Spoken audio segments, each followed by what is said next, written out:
कांचना निरंजन यमुनातिरवनचारि जय राधा माधव कुंज बिहारी गोपीजन वल्लभ गिरिवरधारी हरे कृष्ण कृष्ण कृष्ण हरे हरे हरे राम राम राम हरे हरे कृष्ण कृष्ण कृष्ण हरे हरे हरे राम राम राम हरे हरे हरे कृष्ण कृष्ण कृष्ण हरे हरे राम राम राम हरे हरे जय प्रभुपाद जय प्रभुपाद जय प्रभुपाद जय श्री प्रभुपाद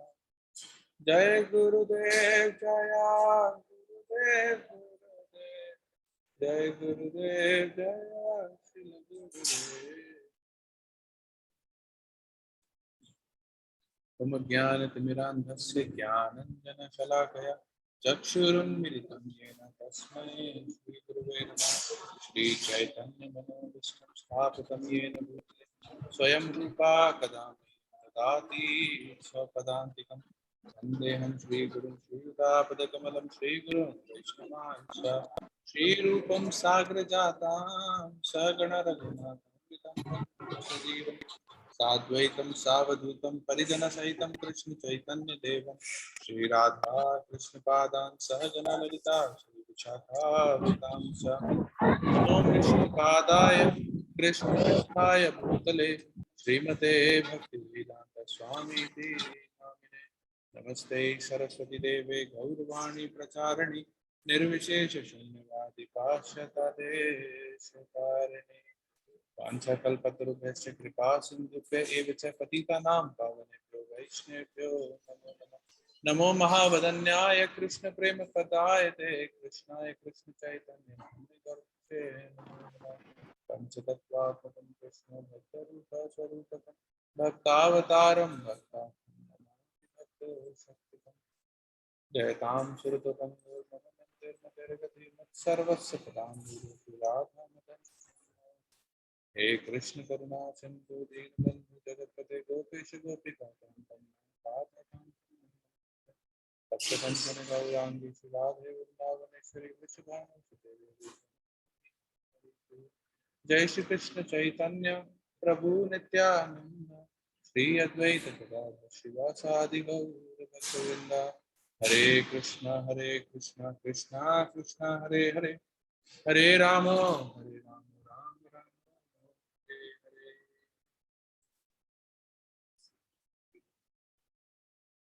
हरे कृष्णा। आप सभी लोग का बहुत बहुत स्वागत है। इस्कॉन भीलवाड़ा की तरफ से हम ये भगवत गीता के कोर्स में आप सभी लोग का स्वागत करते हैं।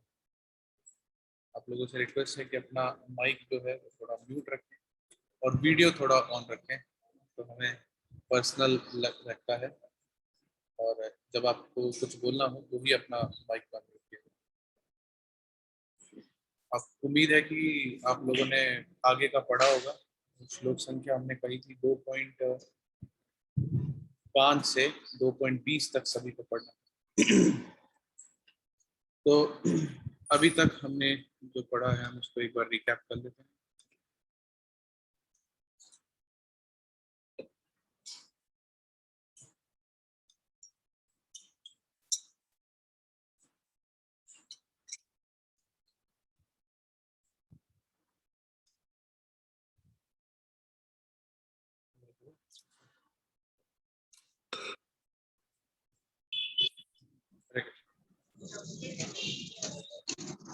तो मैंने ना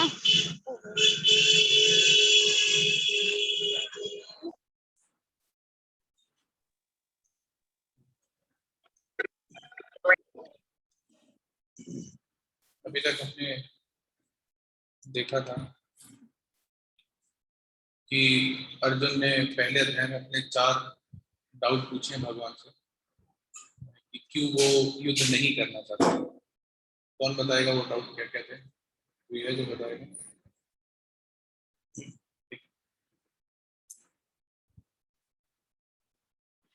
ABCDEF में हाँ सुरभि दोषी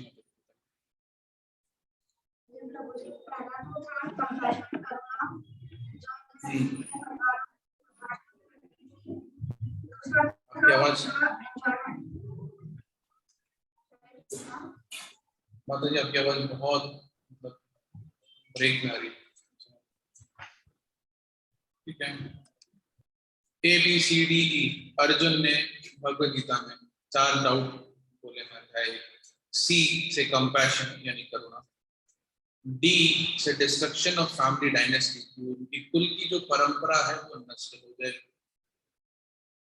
E से एंजॉयमेंट कि अगर कोई रहा ही नहीं तो वो मौज किसके साथ करेंगे एंजॉयमेंट किसके साथ करेंगे और F से फियर ऑफ सिंपल रिएक्शन अगर इतने सारे लोगों को मैं मारूंगा तो उनका जो पाप है वो मेरे को लगेगा तो ये उन्होंने 4 डाउट बोले उसके बाद रिपीट C से कंपैशन यानी करुणा D से डिस्ट्रक्शन ऑफ फैमिली ट्रेडिशन यानी कुल की जो परंपरा है वो नष्ट हो जाएगी E से इंजॉयमेंट कि भोग किसके साथ करेंगे जब कोई है ही नहीं और F से फियर ऑफ सिंपल रिएक्शन कि इतने लोगों को मारेंगे तो पाप करेंगे ठीक है उसके बाद हम दूसरे अध्याय की तरफ प्रवेश किए थे ये है गीता का सार इसको सांख्य योग कहा जाता है इसमें हमने देखा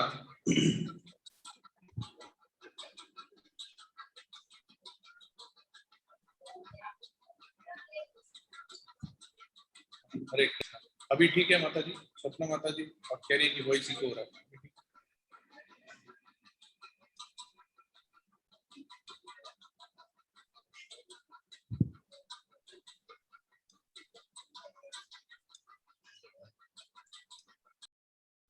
ठीक है अभी उसके बाद हम लोगों ने देखा कि दूसरे अध्याय में हम लोग गए सांख्य योग जो है गीता का सार इसमें अर्जुन ने एक और बताया कि वो इनडिसीजन मतलब वो निर्णय लेने में अभी सही नहीं उनको समझ में आ रहा कि निर्णय क्या लेना है क्या नहीं लेना ये एक और उनका मतलब अभी वो उनकी पोजीशन ये है और फाइनली वो अंत में जाकर के भगवान को समर्पित सरेंडर जो है वो करते हैं हमने एक बहुत ही इम्पोर्टेंट चार्ट समझा था लास्ट क्लास में बस उसको दिखा देता हूँ ब्राह्मण भगवान और परमात्मा ठीक है एक उदाहरण के रूप में हमने समझा था कोई है जो बता सकता है कि ब्राह्मण मतलब ब्राह्मण कौन है यानी ब्रह्म ज्योति क्या है परमात्मा क्या है और भगवान क्या है इन तीनों में क्या अंतर है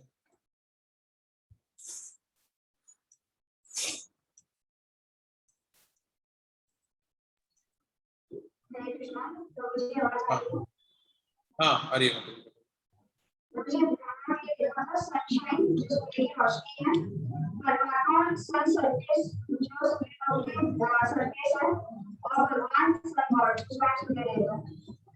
ठीक है तो ब्रह्म ज्योति जो है जो भगवान का तेज है वो भगवान की जैसे एक सूर्य है तो हम समझ सकते हैं कि सूर्य की किरणें हैं सनशाइन है सूर्य की जो प्रकाश आ रहा है सूर्य का किरण तो भगवान का तेज जो है वो प्रकाश के समान है जिसको हम ब्रह्म ज्योति कहते हैं और फिर उसके बाद उस सूर्य की सतह है वो सतह को हम परमात्मा समझ सकते हैं मगर वो सूर्य भी है एक वो सूर्य प्लैनेट है या सूर्य ग्लोब है या सूर्य भगवान है एक सूर्य भी है उसकी एक अपनी इंडिविजुअल अलग आइडेंटिटी है तो वो भगवान है तो इस प्रकार से हम इस चीज को समझ सकते हैं और हमें इन तीनों चीजों में कंफ्यूज नहीं होना चाहिए ये तीनों चीजें भिन्न भिन्न है ब्रह्म ज्योति अलग है परमात्मा अलग है और भगवान अलग है हमें इनको मिक्स नहीं करना फिर हमने ये तीनों के क्या क्या क्वालिटीज है वो समझे थे सबसे मुख्यतः आप ये समझ सकते हैं कि तीनों में जो मूल डिफरेंस है वो जैसे बताया जाता है ईश्वर परम कृष्ण सच्चिदानंद विग्रह तो ये सच्चित आनंद तीनों चीजें जो है ये भगवान के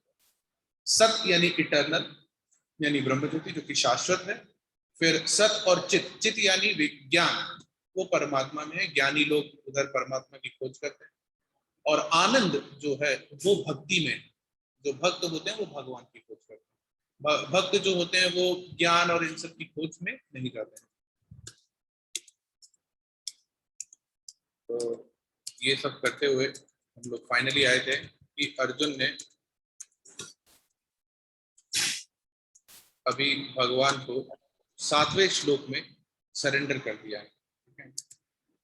श्लोक इस प्रकार है, कर्पण्य दोषोपहता स्वभावा पृच्छामि त्वं धर्म समूढ़ चेता यश्रेयस्यान् निश्चितं ब्रूहि तन्मे शिष्यस्तेऽहं शाधिमां त्वं प्रपन्नम्। ये 2.7 और 2.8 ये दो श्लोक जो हैं ये गुरु और शिष्य के रिलेशनशिप के बारे में बता रहे हैं।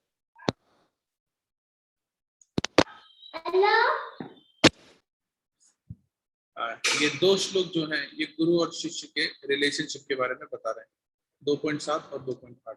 ठीक है, तो हम इससे देख सकते हैं कि कैसी अवस्था में जो भक्त होता है वो भगवान का शरण लेता है। कि जब उसको ये समझ में आ जाए, जो मूल सिद्धांत है समझने का वो ये है, जब उसको ये समझ में आए कि मैं अपने दम पे अब कुछ नहीं कर सकता। वो अर्जुन जो कि श्रेष्ठ धनुर्धर, वो अर्जुन जिनके पास धनुष की सारी विद्या है, वो अर्जुन जिनके पास सारे के सारे अस्त्र हैं, वो अर्जुन ये सारी समस्याओं में पड़ रहा है और वो अब भगवान को कह रहा है कि मैं कोई भी निर्णय लेने में असमर्थ हूं, और वो भगवान को के प्रति शरणागति कर रहा है। अब इस श्लोक में कृपण का बहुत महत्व है, सभी चीजों का है। पहले हम इसका अर्थ समझते हैं।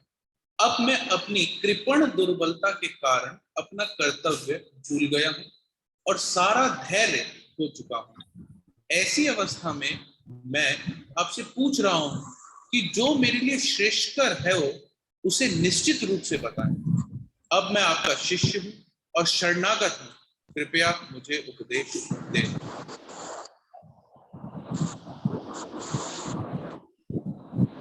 आप सभी लोगों से पुनः रिक्वेस्ट करता हूँ कि अपने मोबाइल का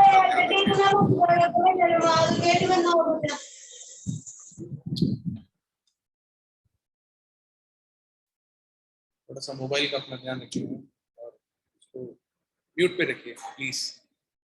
तो ये बता रहे हैं कि कृपण दुर्बलता का यहाँ पर प्रयोग किया। कृपण कृपण का इंग्लिश में कृपण को कहते हैं माइजर, कंजूस। कृपण को कंजूस कह सकते हैं, माइजर। तो यहाँ पर कृपण क्यों बोल रहे हैं अर्जुन अपने आप को? कर्पण्य दोष उपहत स्वभाव, स्वभाव के बारे में, अपने स्वभाव के बारे में कृपण क्यों बता रहे हैं? क्योंकि आचार्य लोग बताते हैं कि अर्जुन जो है वो क्षत्रिय है। क्षत्रिय होने के कारण उनका पहला जो कर्तव्य है वो युद्ध करना है। पहला जो उनका धर्म है वो युद्ध करना है, और वो उसी चीज के लिए अभी तक ट्रेंड हुए हैं। वो क्षत्रिय है, उनका कर्तव्य युद्ध करना है, वो उसी चीज के लिए ट्रेंड हुए हैं। और अब जब उसका समय आ रहा है तो वो कह रहे हैं कि अरे मैं लगता है शायद नहीं कर पाऊंगा, मेरे को क्या करना चाहिए क्या नहीं करना चाहिए मुझे समझ में नहीं आ रहा। प्रभुपाद बताते हैं कि ये उस प्रकार है कि एक व्यक्ति ने अपने पास बहुत सारी धन संपत्ति इकट्ठा कर रखी है, मगर उसने बस धन संपत्ति रखी हुई है, वो उसका इस्तेमाल नहीं कर रहा है। तो ऐसी धन संपत्ति उसके किस काम की, जिसको बस उसने रखा हुआ है, वो उसका इस्तेमाल नहीं कर रहा। इसको कृपण कह रहे हैं। आइए देखते हैं, बृहद अरण्य के उपनिषद में बताया जा रहा है, योवा एतद अक्षरम गार्गी अविदित वास्मल लोकात प्रैति स कृपणा। क्या कह रहे हैं? कृपण वह है जो मानव जीवन की समस्याओं को हल नहीं करता और आत्म साक्षात्कार के विज्ञान को समझे बिना कुकर सूकर की भांति संसार को त्याग कर चला जाता है। हमारे जो शास्त्र हैं और प्रभुपाद जो लिखते हैं उनकी वाणी बहुत जबरदस्त रहती है।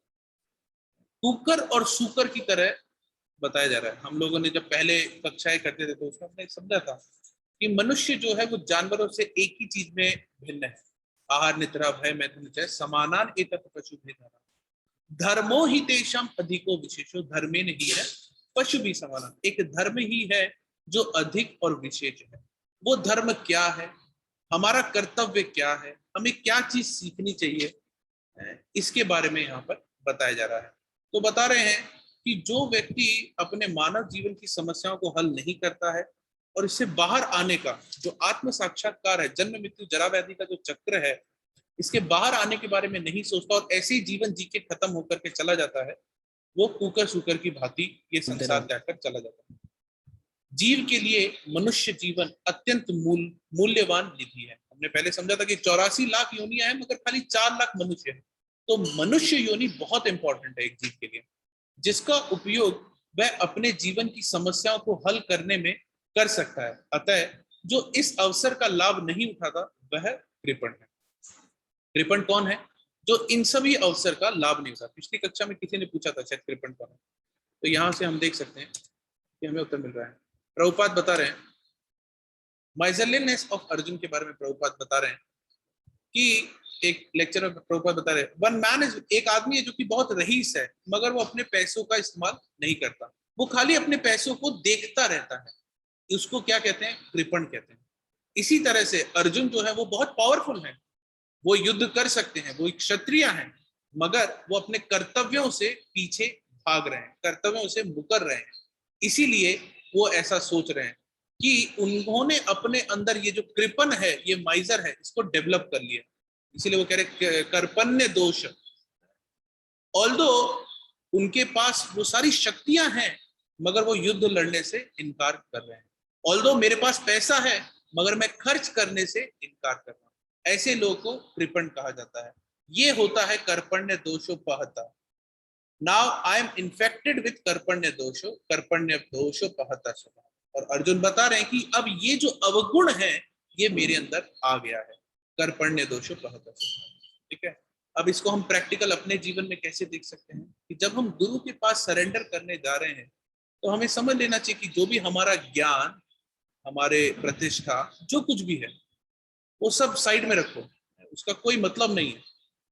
क्योंकि वो सबके होते हुए भी हम अपना जो वास्तविक मनुष्य जीवन का उद्धार है, जो साक्षात्कार है, अगर उसको नहीं कर पा रहे तो उसका क्या लाभ? ये हमारे जीवन में जितनी भी चीजें हैं वो खाली हमारे आत्म साक्षात्कार के लिए होनी चाहिए, और इसके लिए हमें गुरु के पास अप्रोच करना चाहिए, क्योंकि ये चक्र से बाहर निकालने का कार्य गुरु कर पाएगा। ठीक है, इसके बाद वाला श्लोक हम देखते हैं।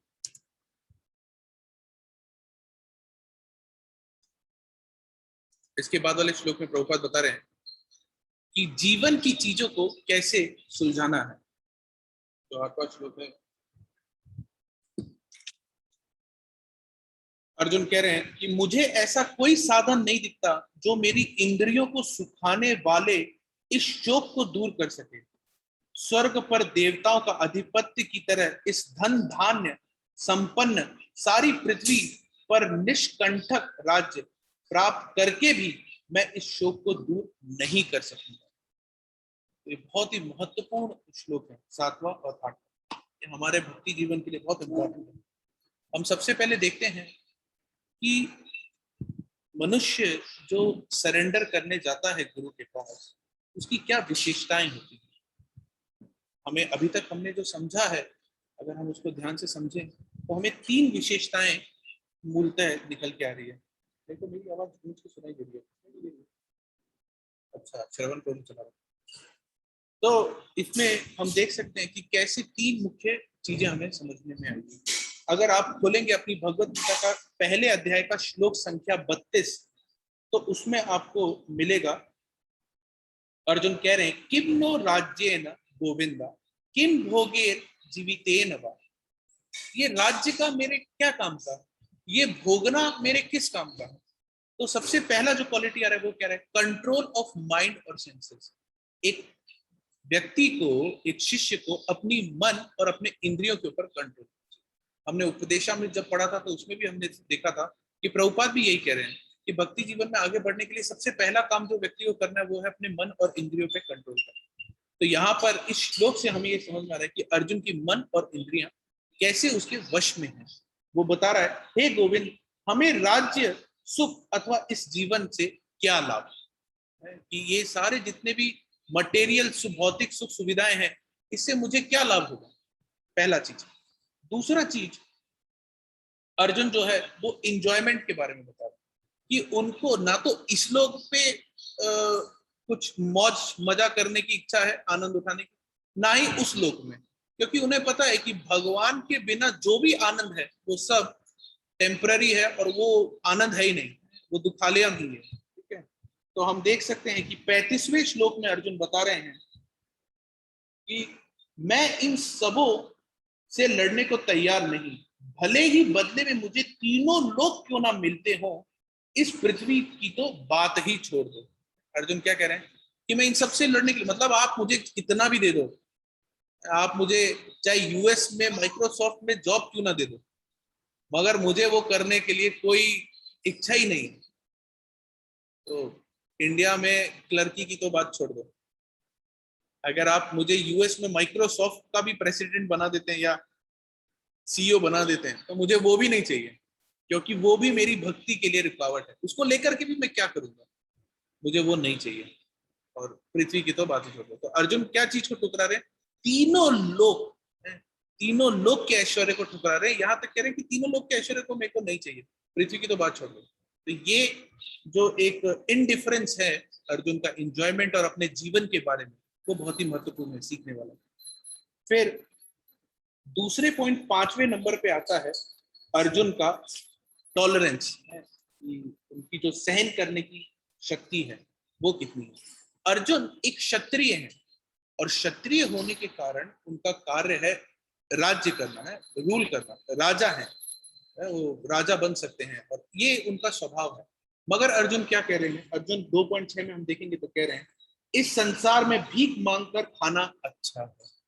ये युद्ध लड़ने से अच्छा क्या है, भीख मांग कर खाना। अब आप समझिए, एक जो क्षत्रिय इतना बड़ा धनुर्धर है, उसके मुख से ये कहना कि इससे अच्छा तो भीख मांग कर खाना, कितना डिफिकल्ट होगा ये, और किस परिस्थिति में वो होगा।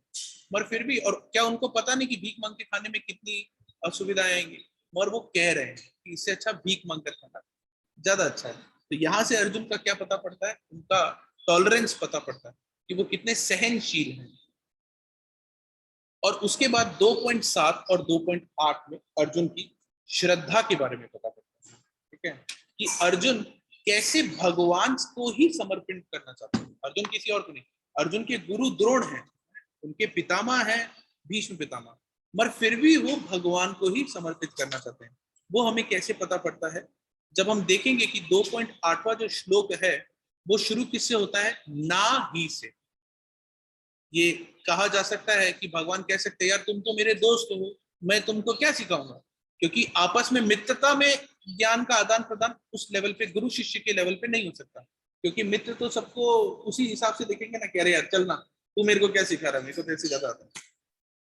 तो मगर मित्रता के लेवल पे ये नहीं हो सकता। तो अर्जुन ये मित्रता का जो लेवल है इसको हटाना चाह रहे हैं सबसे पहले, और इसलिए भगवान को क्या कह रहे हैं, ना ही, कि इस तीनों जगत में आपके अलावा मेरे पास अब और कोई नहीं है। तो ये हमारा इस तरह का भाव होना चाहिए कि इस तीनों जगत में आपके अलावा मेरा और कोई नहीं है जो कि मुझे सही मार्ग या सही रास्ता दिखा सके। इसलिए मैं आपकी शरण में आना चाहता हूँ, जो कि मेरी इस जो दुख का समय है इसको मेरे को दूर कर सके और मुझे इस समय से बाहर निकाल सके। आपके अलावा और कोई नहीं है, ना ही का ये अर्थ है। फिर कृष्णा ऐसा कह सकते हैं अर्जुन को, हरे कृष्णा, किसी का माइक फिर से वो हो गया। कृष्ण ऐसा कह सकते हैं अर्जुन को कि अर्जुन को लगा कि अभी ये भी आ सकता है कि भगवान और गुरु हमेशा टेस्ट लेते रहते हैं, तो ये गुरु का एक टेस्ट हो सकता है। वो कह सकते हैं कि अरे यार छोड़ो, अभी तुम इतने उसमें हो, सदमे में हो, इसलिए तुम ये सारी बातें कर रहे हो, तुम छोड़ो, तुम एक काम करो, युद्ध करना शुरू करो। जब तुम युद्ध जीत जाओगे और कुछ समय बाद जब उसको मनोरंजन करना शुरू कर दोगे तो तुम अपना मनोरंजन को भोग करोगे, और तब तुम ये सारी चीजों का तुम्हारे को शौक मोह नहीं रहेगा कि मैंने इनको मारा नहीं मारा, किसको क्या किया क्या नहीं किया। तो तुम छोड़ो, काम आगे बढ़ाओ। तो हम लोग कई बार हमारे जीवन में देखते हैं कि हम कहते हैं कि टाइम विल हील एवरीथिंग, समय सब कुछ हील कर देगा, आप जीवन में आगे बढ़ो, क्या दिक्कत है, अभी ऐसा समय है, आप जीवन में आगे बढ़िए।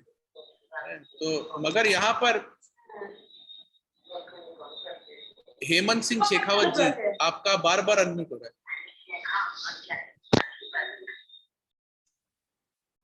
थोड़ा ध्यान रखिए। तो ये कह सकते हैं कि भाई आगे बढ़ते हैं जीवन में, ये सब दुख वुख तो अभी थोड़ी देर का है। हम लोग हमारे जीवन में अक्सर देखते हैं, हमारे को कोई भी दुख होता है तो वो थोड़े कुछ क्षण भर का ही होता है, कोई भी दुख हुआ थोड़े क्षण भर का हुआ। बहुत सारे लोग अभी दीक्षा के लिए गए थे, जो लोग नहीं जा पाए नहीं कर पाए, उनको दुख हुआ, मगर वो थोड़े क्षण भर का है। यहाँ तक कि हमें खुशियां भी थोड़े क्षण भर की होती है। जिन लोगों को मिला उनकी खुशी भी थोड़े क्षण भर की थी, अभी थोड़े समय बाद सब नॉर्मल हो जाएगा। तो ये खुशी और दुख जो है वो हम लोग के लिए क्षण भर का होता है। मगर अर्जुन हमें क्या सिखा रहे हैं? अर्जुन हमारे को यहाँ पर ये सिखा रहे हैं, अर्जुन क्या कह रहे हैं कि अर्जुन कह रहे हैं कि स्वर्ग पर देवताओं के अधिपत्य की तरह इस धन दान संपन्न सारी पृथ्वी पर निष्कंटक राज्य प्राप्त करने पर भी अगर ये सब कुछ मुझे मिल भी जाए ना, उसके उपरांत भी मैं इस शोक को दूर नहीं कर सकूंगा। इसका मतलब अर्जुन पहले से ही उत्तर दे रहे हैं, मतलब डबल बार कंफर्मेशन भगवान को दे रहे हैं कि आपके अलावा और कोई नहीं है, कोई नहीं है, कोई नहीं है। पहले तो ना ही कह रहे हैं कि भाई अगर आप नहीं तो और कोई मेरे इस चीज को दूर नहीं कर सकता, और फिर वो ये सोच रहे कि अगर कोई ऐसा कहे कि भाई तू युद्ध कर, थोड़े समय बाद जब तू जीत जाएगा, थोड़े समय बाद सारी चीज सही हो जाएगी। तो अर्जुन फिर से कह रहे हैं आगे कि इस शोक को मैं अगर सब कुछ जीत भी जाऊंगा तब भी ये शोक मेरा दूर नहीं हो सकता। तो ये 2 बार रिपीट किया गया अर्जुन ने कि वो भगवान को शरणागत करना चाहते हैं। ठीक है, तो इससे हम समझ सकते हैं कि वास्तव रूप में जो जो लेमेंटेशन है ना, जो दुख है, विषाद है, जो वो किस चीज का है? क्या विषाद यहाँ से निकल के सामने आ रहा है? वो विषाद एक ही निकल के सामने आ रहा है, वो है पुनरपि जननम पुनरपि मरणम पुनरपि जननी जठरे शयनम इह संसारे बहु दुष्कारे कृपया पारे पाहि मुरारे। कि कृष्ण के अलावा और कोई नहीं है जो इस संसार में मेरी रक्षा कर सके। और हम लोग किस चक्कर में फंसे हुए हैं? हम लोग फंसे हुए हैं पुनरपि जननम पुनरपि मरणम। हम लोग बार बार जी रहे हैं, बार बार मर रहे हैं, और इस चक्कर में हम लोग फंसे हुए हैं। और इससे रक्षा एकमात्र व्यक्ति जो कर सकता है वो कौन कर सकता है? भगवान कृष्ण या हमारे गुरु, जो कृष्ण के प्रतिनिधि हैं। गुरु को हम देखते हैं कृष्ण के प्रतिनिधि के तौर पर। प्रभुपाद इसी संदर्भ में प्रभुपाद अपने एक लेक्चर में बताते हैं कि इसीलिए शिष्य को गुरु से दीक्षा लेने के लिए 1 साल तक पहले वेट उसका संग करना चाहिए। 1 साल तक वो उसे सुने, 1 साल तक वो उनका धैर्य रखे, कमिट करे अपने आप को 1 साल तक, मतलब 1 साल तक पहले सुने फिर अपने आप को कमिट करे। उससे क्या होगा? गुरु भी शिष्य को समझ लेगा, शिष्य भी गुरु को समझ लेगा, फिर वो कमिट करे। तो इसीलिए प्रभुपाद बताते हैं कि हमारी परंपरा में पहले शिक्षा है फिर दीक्षा है। 3 तरह के गुरु होते हैं। एक होता है, अब इसको लिख सकते हैं, एक होता है पथ प्रदर्शक गुरु, जो हमारे को मार्ग दिखाता है, जो हमारे को बताता है कि प्रभु जी आप इससे जुड़िए, आपका इसमें फायदा है। या हमारी माता पिता हो सकते हैं जिन्होंने हमें मार्ग दिखाया, भक्ति मार्ग हमें दिखाया, पथ प्रदर्शक गुरु। दूसरा होता है हमारा शिक्षा गुरु। शिक्षा गुरु जो हमें इस मार्ग पे आगे बढ़ने की शिक्षाएं दे रहा है कि हमें मार्ग पे आगे कैसे बढ़ना है, ये होता है शिक्षा गुरु। फिर तीसरा होता है हमारा दीक्षा गुरु। अब ये तीनों एक भी हो सकते हैं, ये तीनों अलग अलग भी हो सकते हैं, दोनों ही केसेस पॉसिबल है, कोई इसमें दिक्कत नहीं। फिर होता है हमारा दीक्षा गुरु। तो प्रभुपाद यहाँ पर यही बता रहे, इसीलिए हमारी परंपरा में पहले शिक्षा इंपॉर्टेंट है, बाद में दीक्षा, कि व्यक्ति जिससे कि शिक्षा ले ले। तो अर्जुन को कृष्ण ने पहले अभी तक पूरा सुना है, समझा है कि मेरा ये शिष्य किस स्टैंडर्ड का है, मुझे इसको क्या समझाना है, कैसे समझाना है। अब जब शिष्य ने इतना सब कुछ बोला पहले अपना, फिर अब शिष्य ने जाकर के सरेंडर किया, यानी अपने आप को कमिट किया है कि मैं आपकी शरण में आता हूं। पहले शिष्य ने अपना सारा ब्ला ब्ला ब्ला ब्ला बोल दिया है, सारा कुछ 2.6 तक अर्जुन ने बोला, 2.7 में अर्जुन ने अपने आप को कमिट कर दिया। भगवान ने 2.8 में वेट किया कि अर्जुन कैसे कमिटमेंट कर रहे हैं, कैसे क्या। अब भगवान थोड़े समय में बोलना शुरू करेंगे, तो हम देखेंगे कि भगवान फिर अर्जुन को अब कैसे बोल रहे हैं। तो ये बहुत ही सुंदर हमारे को समझने में आ रहा है कि शिष्य और गुरु का कैसा संबंध होता है। इसी श्लोक में प्रभुपाद बताते हैं कि शैक्षिक ज्ञान, शिक्षित ज्ञान, विद्वता, उच्च पद, ये सब जीवन की समस्याओं का हल करने में व्यर्थ है। यदि कोई इसमें सहायता कर सकता है तो वह एकमात्र गुरु है। अतः निष्कर्ष यह निकलता है कि गुरु जो 100% कृष्ण भावना भावित होता है वही एकमात्र प्रामाणिक गुरु है, और वही जीवन की समस्याओं को हल कर सकता है। तो यहाँ पर बता रहे गुरु कैसा होना चाहिए? कृष्ण भावना। ऐसा गुरु नहीं होना चाहिए जो फट से ये लो सेब खा लो आपका काम हो जाएगा, आप ये कर लो वो हो जाएगा, आप ऐसा कर लो वैसा हो जाएगा, क्योंकि कुछ नहीं हो सकता। वो गुरु जो है वो अपने आप को भी जन्म मृत्यु जरा व्याधि से नहीं बचा सकता। तो खाली एक चीज का ज्ञान जो आपको दे वही प्रामाणिक गुरु है। वो कौन सा ज्ञान होना चाहिए? कृष्ण भावना भावित कर, ठीक है।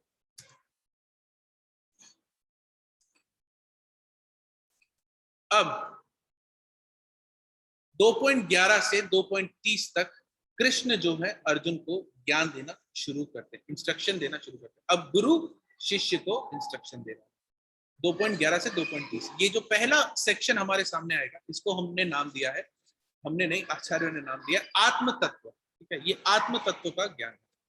तो यहाँ पर एक आप सभी लोगों के लिए होमवर्क है कि जैसे जैसे हम आगे बढ़ेंगे आप लोग कुछ पॉइंट्स आइडेंटिफाई करिएगा श्लोकों के जो हम कवर करेंगे, या जैसे आपने पढ़े हैं उसमें, जिसमें आत्म तत्व के बारे में एक्सप्लेन किया जा रहा है। आत्म तत्व यानी आत्मा का तत्व, यानी हमारा आत्मा, सेल्फ, जीव का तत्व। हम कौन है? हम ये शरीर नहीं है, हमें आइडेंटिफिकेशन अपना हमारे शरीर से नहीं है। सेल्फ का बोला जाए तो मतलब जीव, आत्मा का तत्व, जीव तत्व, जहां जहां पर एक्सप्लेन किया है वो आपको आइडेंटिफाई करना है कौन कौन सी जगह किए गए, और उनका रिलेवेंस प्रचार में कैसे, कि आप किसी को अगर प्रचार कर रहे हैं कृष्ण भावनामृत का, तो वो आपको कैसे रिलेवेंट होता है, वो आपको कैसे आप उसको अपने प्रचार में उपयोग कर सकते हैं, ठीक है। मतलब आप सामने वाले को कैसे इस चीज को समझा सकते हैं। तो ये प्रश्न है, मैं आपका स्टूडेंट बनूंगा, आप लोग मुझे ये चीज सिखाएंगे, ठीक है, कि कैसे ये चीज जरूरी है आत्म तत्व।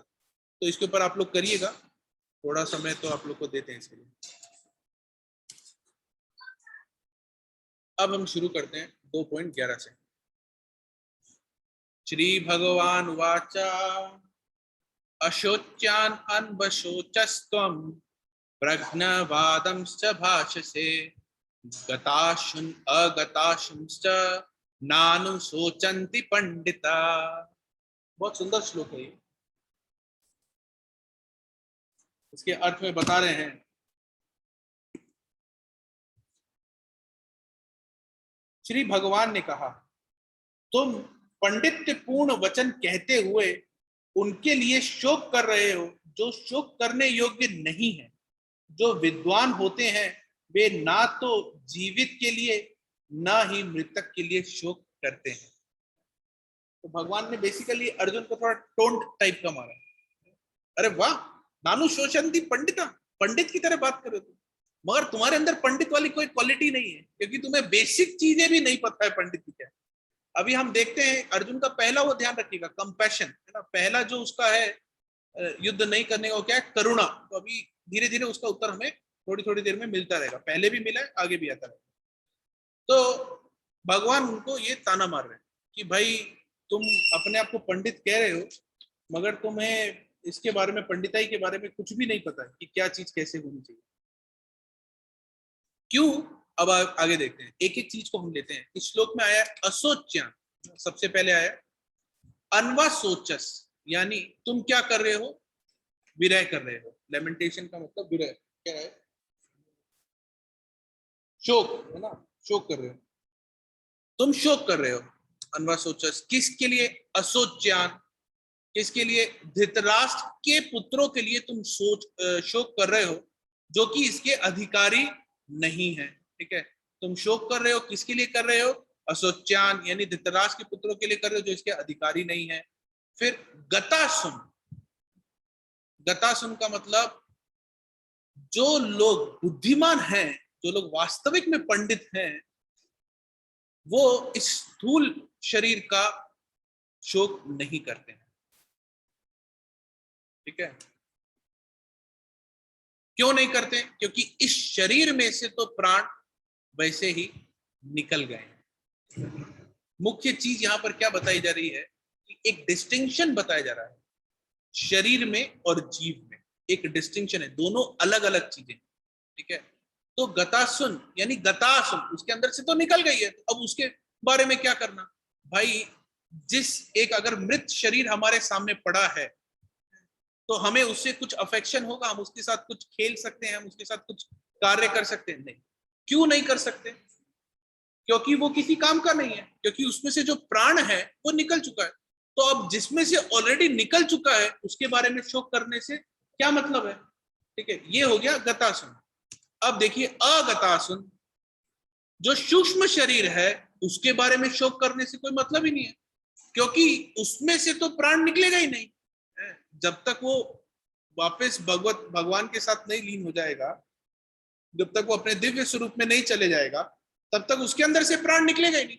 तो उसके लिए भी शोक करने से क्या मतलब है। च और जो आत्मा है उसके लिए तो शोक करने की जरूरत ही नहीं है। तो ये श्लोक में भगवान तीन चीजें बता रहे हैं कि एक, आत्मा, उसके लिए शोक करने से कोई जरूरत नहीं, क्योंकि वो तो पास होती जा रही है। ये शरीर, वो दूसरा शरीर, तीसरा शरीर, चौथा शरीर, पांचवा शरीर, न जाने शाश्वत है वो तो, न जाने कब से ये सब चीजें श्रृंखला उसकी चली आ रही है। तो वो तो फटाफट बदल रही है, उसके लिए शोक करने की कोई जरूरत ही नहीं है। जिसके अंदर से ऑलरेडी निकल गया है उसके लिए शोक करने की जरूरत नहीं है, और जिसके अंदर से नहीं निकला है और ना ही निकलेगा उसके लिए शोक करने की क्या जरूरत है। तो कितनी क्लियर अंडरस्टैंडिंग ये भगवत गीता हमें सिखा रही है कि शरीर और जीव के बीच में क्या संबंध है। जिस प्रकार से हम किसी किराए के मकान में जब जाके रहते हैं तो हम उसको थोड़ा बहुत केयर करते हैं, मगर बस एंजॉय करते हैं उधर, ज्यादा केयर नहीं करते। जो भी मकान मालिक होते हैं वो हमेशा किराएदार से दुखी होते हैं। क्यों? क्योंकि कहते हैं किराएदार ने एकदम बुरिया बिगाड़ दिया मेरे मकान। मगर वही किराएदार जब अपने खुद के मकान में रहेगा तो थोड़ा सही से रहेगा। तो ये जो शरीर है ये किराए का है। हम जब इसमें रह रहे हैं तो हमें, और वो किराएदार जब रहता है मकान मालिक के मकान में, उसका उस समय मेन उद्देश्य क्या होता है। मेन उद्देश्य ये नहीं होता कि वो अपना उस मकान को कैसे चमकाए। उसका मेन उद्देश्य क्या होता है कि वो अपने जीवन में ऐसा क्या करे कि वो कल को अपना खुद का मकान खरीद सके। यही होता है ना। तो भौतिक दृष्टिकोण में तो हम इतने परफेक्ट हैं, मगर आध्यात्मिक दृष्टिकोण में हम उतने ही शून्य, नीलबटा सन्नाटा है। इसीलिए भगवान कह रहे हैं यार तुम तो बड़े पंडित हो, किसी काम के नहीं हो तुम्हारी पंडित है। क्योंकि जहां ये कॉन्सेप्ट अप्लाई करना चाहिए वहां अप्लाई नहीं करना। ये किराए के शरीर में हम शरीर का देखभाल कर रहे हैं, बाकी सबका कर रहे हैं, मगर आगे हमें अपना परमानेंट मकान बनाना ना, उसके बारे में हम लोग नहीं कर रहे हैं। तो यहाँ पर भगवान यही तीन चीजों को इंगित कर रहे हैं, गताशन, अगताशन और च यानी आत्मा के लिए, सोल के लिए। आगे इसी में आगे बता रहे भगवान, अरे आचार्य लोग बता रहे हैं कि जो सोल होता है ना, सोल के लिए कभी भी कोई लेमेंटेशन नहीं करना चाहिए। क्यों? क्योंकि उसके अंदर ये 6 प्रकार के बदलाव कभी नहीं होते हैं। कौन कौन से 6 प्रकार के बदलाव? सबसे पहले तो हमें ये सोचना चाहिए कि वो शाश्वत है।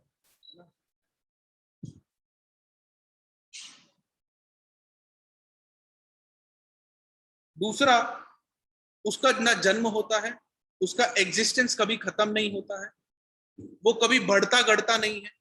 ऐसा नहीं है कि मैंने एफडी करके रख दी तो मेरे को इसका ब्याज ज्यादा मिल जाएगा, वो सब नहीं होता है।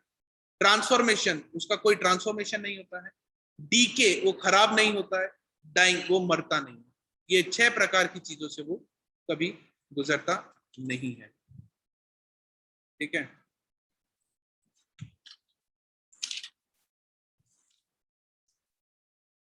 आगे बताते हैं 2.12 में, ना तो एवा हम जातु नाशम, ना तुम ने में जनाधिपा, ना चैव ना भविष्यामा, सर्वे वयम अथा परम। ऐसा कभी नहीं हुआ कि मैं ना रहा हूं और या तुम ना रहे हो, अथवा ये समस्त राजा ना रहे हो, और ऐसा, और ना ऐसा है कि भविष्य में हम लोग नहीं रहेंगे।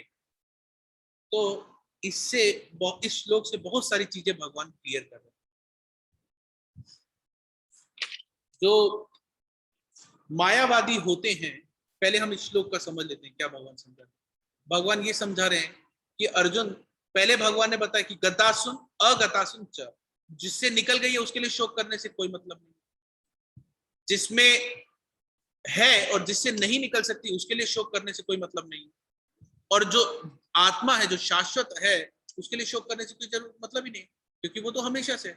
अर्जुन का प्रश्न क्या है वो दिमाग में रखते हुए चलना। अर्जुन का प्रश्न ये कि मैं भीष्म, द्रोण ऐसे लोग को कैसे मैं युद्ध कर सकता हूँ, मैं इनको कैसे मार सकता हूँ, है ना। तो उसके उत्तर में भगवान बता रहे हैं कि देखो ऐसा कभी नहीं है कि मैं पहले नहीं रहा हूं, मैं भी पहले था, तुम भी पहले थे, और ये समस्त राजा, ये जितने भी राजा हैं, ये सब भी पहले हैं, और ये सब के सब भविष्य में भी होंगे।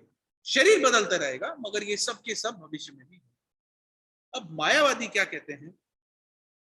मायावादी लोग कहते हैं कि हम सब लोग एक से आए हैं, पहले एक था, उससे हम सब लोग आए, और हम लोग वापस से जाके उसी एक में मिल जाएंगे। यानी ब्रह्म ज्योति से आए हैं, वापस जाकर के उसी ब्रह्म ज्योति में मिल जाएंगे। और ये जो शरीर हमें मिला है ये तो शाश्वत है, मतलब ये टेम्पररी है, और ये खाली इस भौतिक दुनिया के लिए मिला है। इस दुनिया के बाद ये शरीर नहीं होता, हम लोग वापस उसी एक में जाके मिल जाते हैं, हमारा कोई शरीर नहीं होता है। और ऐसा कोई परम भगवान टाइप का भी कुछ नहीं है, ऐसा कोई परम भगवान टाइप का भी कोई नहीं। तो ये जो उनकी कॉन्सेप्ट है जिसमें वो इंडिविजुअलिटी यानी जो स्वतंत्रता है जीव की, उसको नहीं मानते, उसको भगवान ने यहाँ पर खंडित कर दिया। भगवान क्या कह रहे हैं कि ऐसा कभी नहीं हुआ है कि जब मैं नहीं रहा हूं, यानी भगवान शाश्वत है, और भगवान अपने स्वयं के रूप में बता रहे हैं कि मैं हमेशा से हूं, ठीक है ना। और ऐसा कभी नहीं है जब तुम भी नहीं रहे हो। इसमें भगवान क्या कह रहे हैं? अलग अलग। भगवान ये नहीं कह रहे कि तुम मेरे में नहीं रहे हो, मतलब हम दोनों एक ही, सब चीजें एक साथ ही है, तू भगवान, मैं भगवान, ये भगवान, वो भगवान, हम सब भगवान, सब एक साथ एक ही मिलजुल के रहते हैं, ऐसा नहीं बता रहे। बता रहे कि ऐसा कभी नहीं है जब मैं नहीं हूं, ऐसा कभी नहीं है जब तुम नहीं हो, और ऐसा कभी नहीं है जब ये सारे राजा भी नहीं। मतलब ये सब इंडिविजुअल अलग अलग जीवात्मा एंटिटी है, ये अपने अपनी एक एक एंटिटी, ये लोग अपना चक्र खुद चले आ रहे हैं, तय कर रहे हैं, और भविष्य में भी ये सब के सब रहेंगे, अलग अलग रहेंगे, है ना, सब लोग रहेंगे। तो इससे ये जो मायावादी फिलोसफी है इसका खंडन होता है। जो लोग एक में विश्वास करते हैं कि सब कुछ एक है, भगवान कुछ नहीं है, भगवान को क्या मानना, हम सभी भगवान हैं, और हमें निराकार स्वरूप है, उसमें जाके हमें लीन हो जाना है, तो यहाँ पर भगवान सीधी तौर पे उन सभी लोगों का खंडन कर देते हैं कि ऐसा तो कभी नहीं है। दूसरा, भगवान ये श्लोक को कह के बहुत सारी चीजें अर्जुन के लिए आसान कर देते हैं।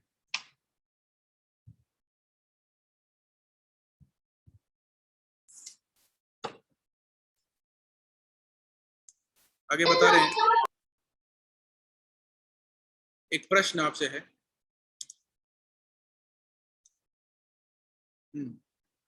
Oh my friend arjuna, when one Greaves over the death, जब कोई मृत व्यक्ति के लिए शोक करता है तो उसके प्रेम करने वाली वस्तु क्या है?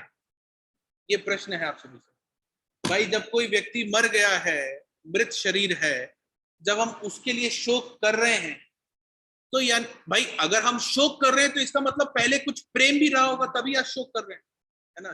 पहले प्रेम है, अब हम शोक कर रहे हैं, क्यों? क्योंकि वो प्रेम नहीं रहा, शोक आ गया, ठीक है। तो अगर हम शोक कर रहे हैं तो ऐसी क्या चीज है जिससे हम प्रेम करते हैं? बताइए, ऐसी क्या चीज है जिससे हम प्रेम करते हैं? भाई अगर हम शोक कर रहे हैं तो हम प्रेम भी करते ही होते हैं। ऐसी क्या चीज है जिससे हम प्रेम करते हैं? हरे कृष्णा प्रभु जी, दंडवत प्रणाम। माता जी दंडवत। प्रभु जी, उस व्यक्ति से रिलेटेड जो हमारा इंटरेस्ट था ना, वो चला जाता है, मतलब उससे जो हमें लाभ मिलने वाला होता है। और ठीक है, ठीक है, और कोई? समझ गया मैं, ठीक है। मैं आप लोग के लिए इस प्रश्न को थोड़ा और आसान कर देता हूँ। इसके उत्तर इन दो चीजों में है। जो हम प्रेम कर रहे हैं, जो प्रेम करने वाली वस्तु है, वो क्या है? ये शरीर है या आत्मा है? ये शरीर है प्रेम करने वाला। आप सभी लोग अपने अंदर इस चीज का चिंतन करिए, और मुझे नहीं तो अपने आप को तो उत्तर दीजिए कि हम किस चीज से प्रेम कर रहे हैं। भाई जिसके नहीं रहने पे हम शोक कर रहे हैं, और भगवान बता रहे गताशुन अगताशुन च, जो चला गया उसके बारे में शोक करने से क्या मतलब? जो है वो हमेशा रहेगा, तो जब वो चीज है तो उसके लिए शोक करने से क्या लाभ? और जो हमेशा से चली आ रही है वो तो आगे भी चलती रहेगी, तो उसके लिए भी शोक करने से क्या मतलब? तो हम शोक कर किसके लिए रहे हैं? शरीर के लिए, आत्मा के लिए? हाँ बताइए। हरे कृष्णा प्रभु जी, दंडवत प्रणाम। प्रभु जी, हम शोक कर रहे हैं बॉडी के लिए, जबकि असली में तो सोल चली गई, इसलिए शोक होना चाहिए और होना भी नहीं चाहिए, क्योंकि सोल तो कभी भी मरती नहीं है, केवल बॉडी का चेंज होता है। ठीक है, ठीक है। तो हम लोग ये समझ सकते हैं कि हम लोग शोक जो कर रहे हैं, तो हम शोक किस चीज के लिए कर रहे हैं? हम शोक कर रहे हैं शरीर के लिए, जबकि शोक होना किसके लिए चाहिए? आत्मा के लिए। आत्मा के लिए शोक वाकई होना चाहिए। किस केस में शोक होना चाहिए आत्मा के लिए और किस केस में शोक नहीं होना चाहिए आत्मा के लिए, बताइए। अभी हमने इसके पहले इस चीज का चर्चा की, इसलिए पूछा। किस चीज के लिए आत्मा के लिए शोक करना चाहिए, किस चीज के लिए आत्मा के लिए शोक नहीं करना चाहिए? अभी दो तीन स्लाइड पहले आए। हरे कृष्ण प्रभु जी। हाँ बताइए। हाँ माता जी बताइए। प्रभु जी, जब वो अगर हमको पता है कि वो जीव ने भगवान के लिए कुछ किया है, तो उसके लिए शोक नहीं करना चाहिए। अगर हमको पता है कि वो आत्मा अगर भगवत धाम जाने के लायक है, तो उसका हमको शोक नहीं करना चाहिए। वो उनके लिए एक उत्सव है, तो उनके लिए वो शोक नहीं होता है। वो अगर शरीर छोड़ते हैं तो एक उत्सव जैसा माना जाता है। ठीक है। उदाहरण किसका ऐसा मनाया गया है? कोई आचार्य का आप उदाहरण बता सकते हैं जिनका उत्सव? कोई आचार्य का आप उदाहरण बता सकते हैं जिनका ऐसे उत्सव मनाया गया हो? जैसे अभी रिसेंटली अपने आचार्य ने अभी जैसे अभी वहाँ मायापुर में अभी पंचजागृ प्रभु का हुआ था। ठीक है। आचार्य नहीं है, बल्कि जो वरिष्ठ वैष्णव है, वो भी जो नरसिंह देव भगवान का वो सेवा करते थे, उनका जो पूरा था। ठीक है, समझ गए हम। हाँ सीमा माता जी बताइए, आप क्या प्रभु कह जी, रहे हैं? प्रभुपाद जी का एक सबसे बेस्ट उदाहरण है कि उनके मरने के बाद, उनकी मृत्यु के उपरांत भी किसी ने शोक नहीं मनाया। इवन उनको फॉलो कर उनकी जो शिक्षाएं थी वो आगे बढ़ाई सबने, आगे मिलकर। ये सबसे बड़ा उदाहरण है कि उन्होंने ये कहा था कि मेरी शिक्षाओं से मुझे याद रखना और इसका प्रचार प्रसार करना ठीक है। आगे। और कोई उदाहरण? ये पद्धति आ रही है, देखिए, नामाचार्य हरिदास ठाकुर, आप लोग इसको सर्च करिएगा, देखिएगा। नामाचार्य हरिदास ठाकुर के लिए चैतन्य महाप्रभु ने उत्सव किया। नामाचार्य हरिदास ठाकुर को चैतन्य महाप्रभु खुद अपने हाथ में लेके गए थे और चैतन्य महाप्रभु ने उनका बहुत धूमधाम से उत्सव किया। अभी हम उसमें जाएंगे तो टॉपिक बदल जाएगा, बट वो एक उदाहरण है जो आप याद कर सकते हैं, जिससे हमें पता पड़ता है कि भगवान ने ये चीज की है। तो इसके लिए हमें शोक उनका नहीं करना चाहिए। मगर शोक एक ही चीज का होता है, बता रहे हैं कि वैष्णव के संग से बिछड़ना, ये सबसे बड़ा शोक है। बताया जा रहा है, सर्वेशाम अपि भूतानां नृपा स्व आत्मैव वल्लभा। श्रीमद् भागवतम बता रही है कि ओ किंग, हे राजा, समस्त जीवों में से आत्मा यानी जो जीव है वो सबसे ज्यादा प्रिय है। यानी जितने भी हमारे समस्त जीव है, उन सब में से सबसे ज्यादा प्रिय कौन है? मैं। मतलब मुझे सबसे ज्यादा प्रिय मैं खुद हूं ना, अपने आप को मैं खुद ही प्रिय हूं। तो ये भागवतम इसका पुष्टिकरण कर रही है।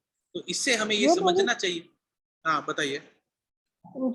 छोड़ना हो तो करो, छोड़े। अच्छा, माता जी आपका रामप्रिया सीता माता जी, रामप्रिया सीता माता जी, माइक आपका चालू रह गया। यस प्रभु जी। तो ये बता रहे हैं कि जो प्रेम है सबसे ज्यादा व्यक्ति किससे करता है? अपने आप से करता है। मगर वो ये समझने में भूल कर बैठा है कि मैं अपने आप में कौन हूं। वो ये जब भी उसे पूछे मैं कौन हूं, तो उसके पास कोई उत्तर ही नहीं होता अपने आप को इंगित करने। ये तो मेरा सर है, ये मेरे गाल है, मेरे दांत है, मेरे हाथ है, मेरी टांगे हैं, मगर मैं कौन हूं? तो वो ज्ञान जो है भगवत गीता हमें सिखा रही है।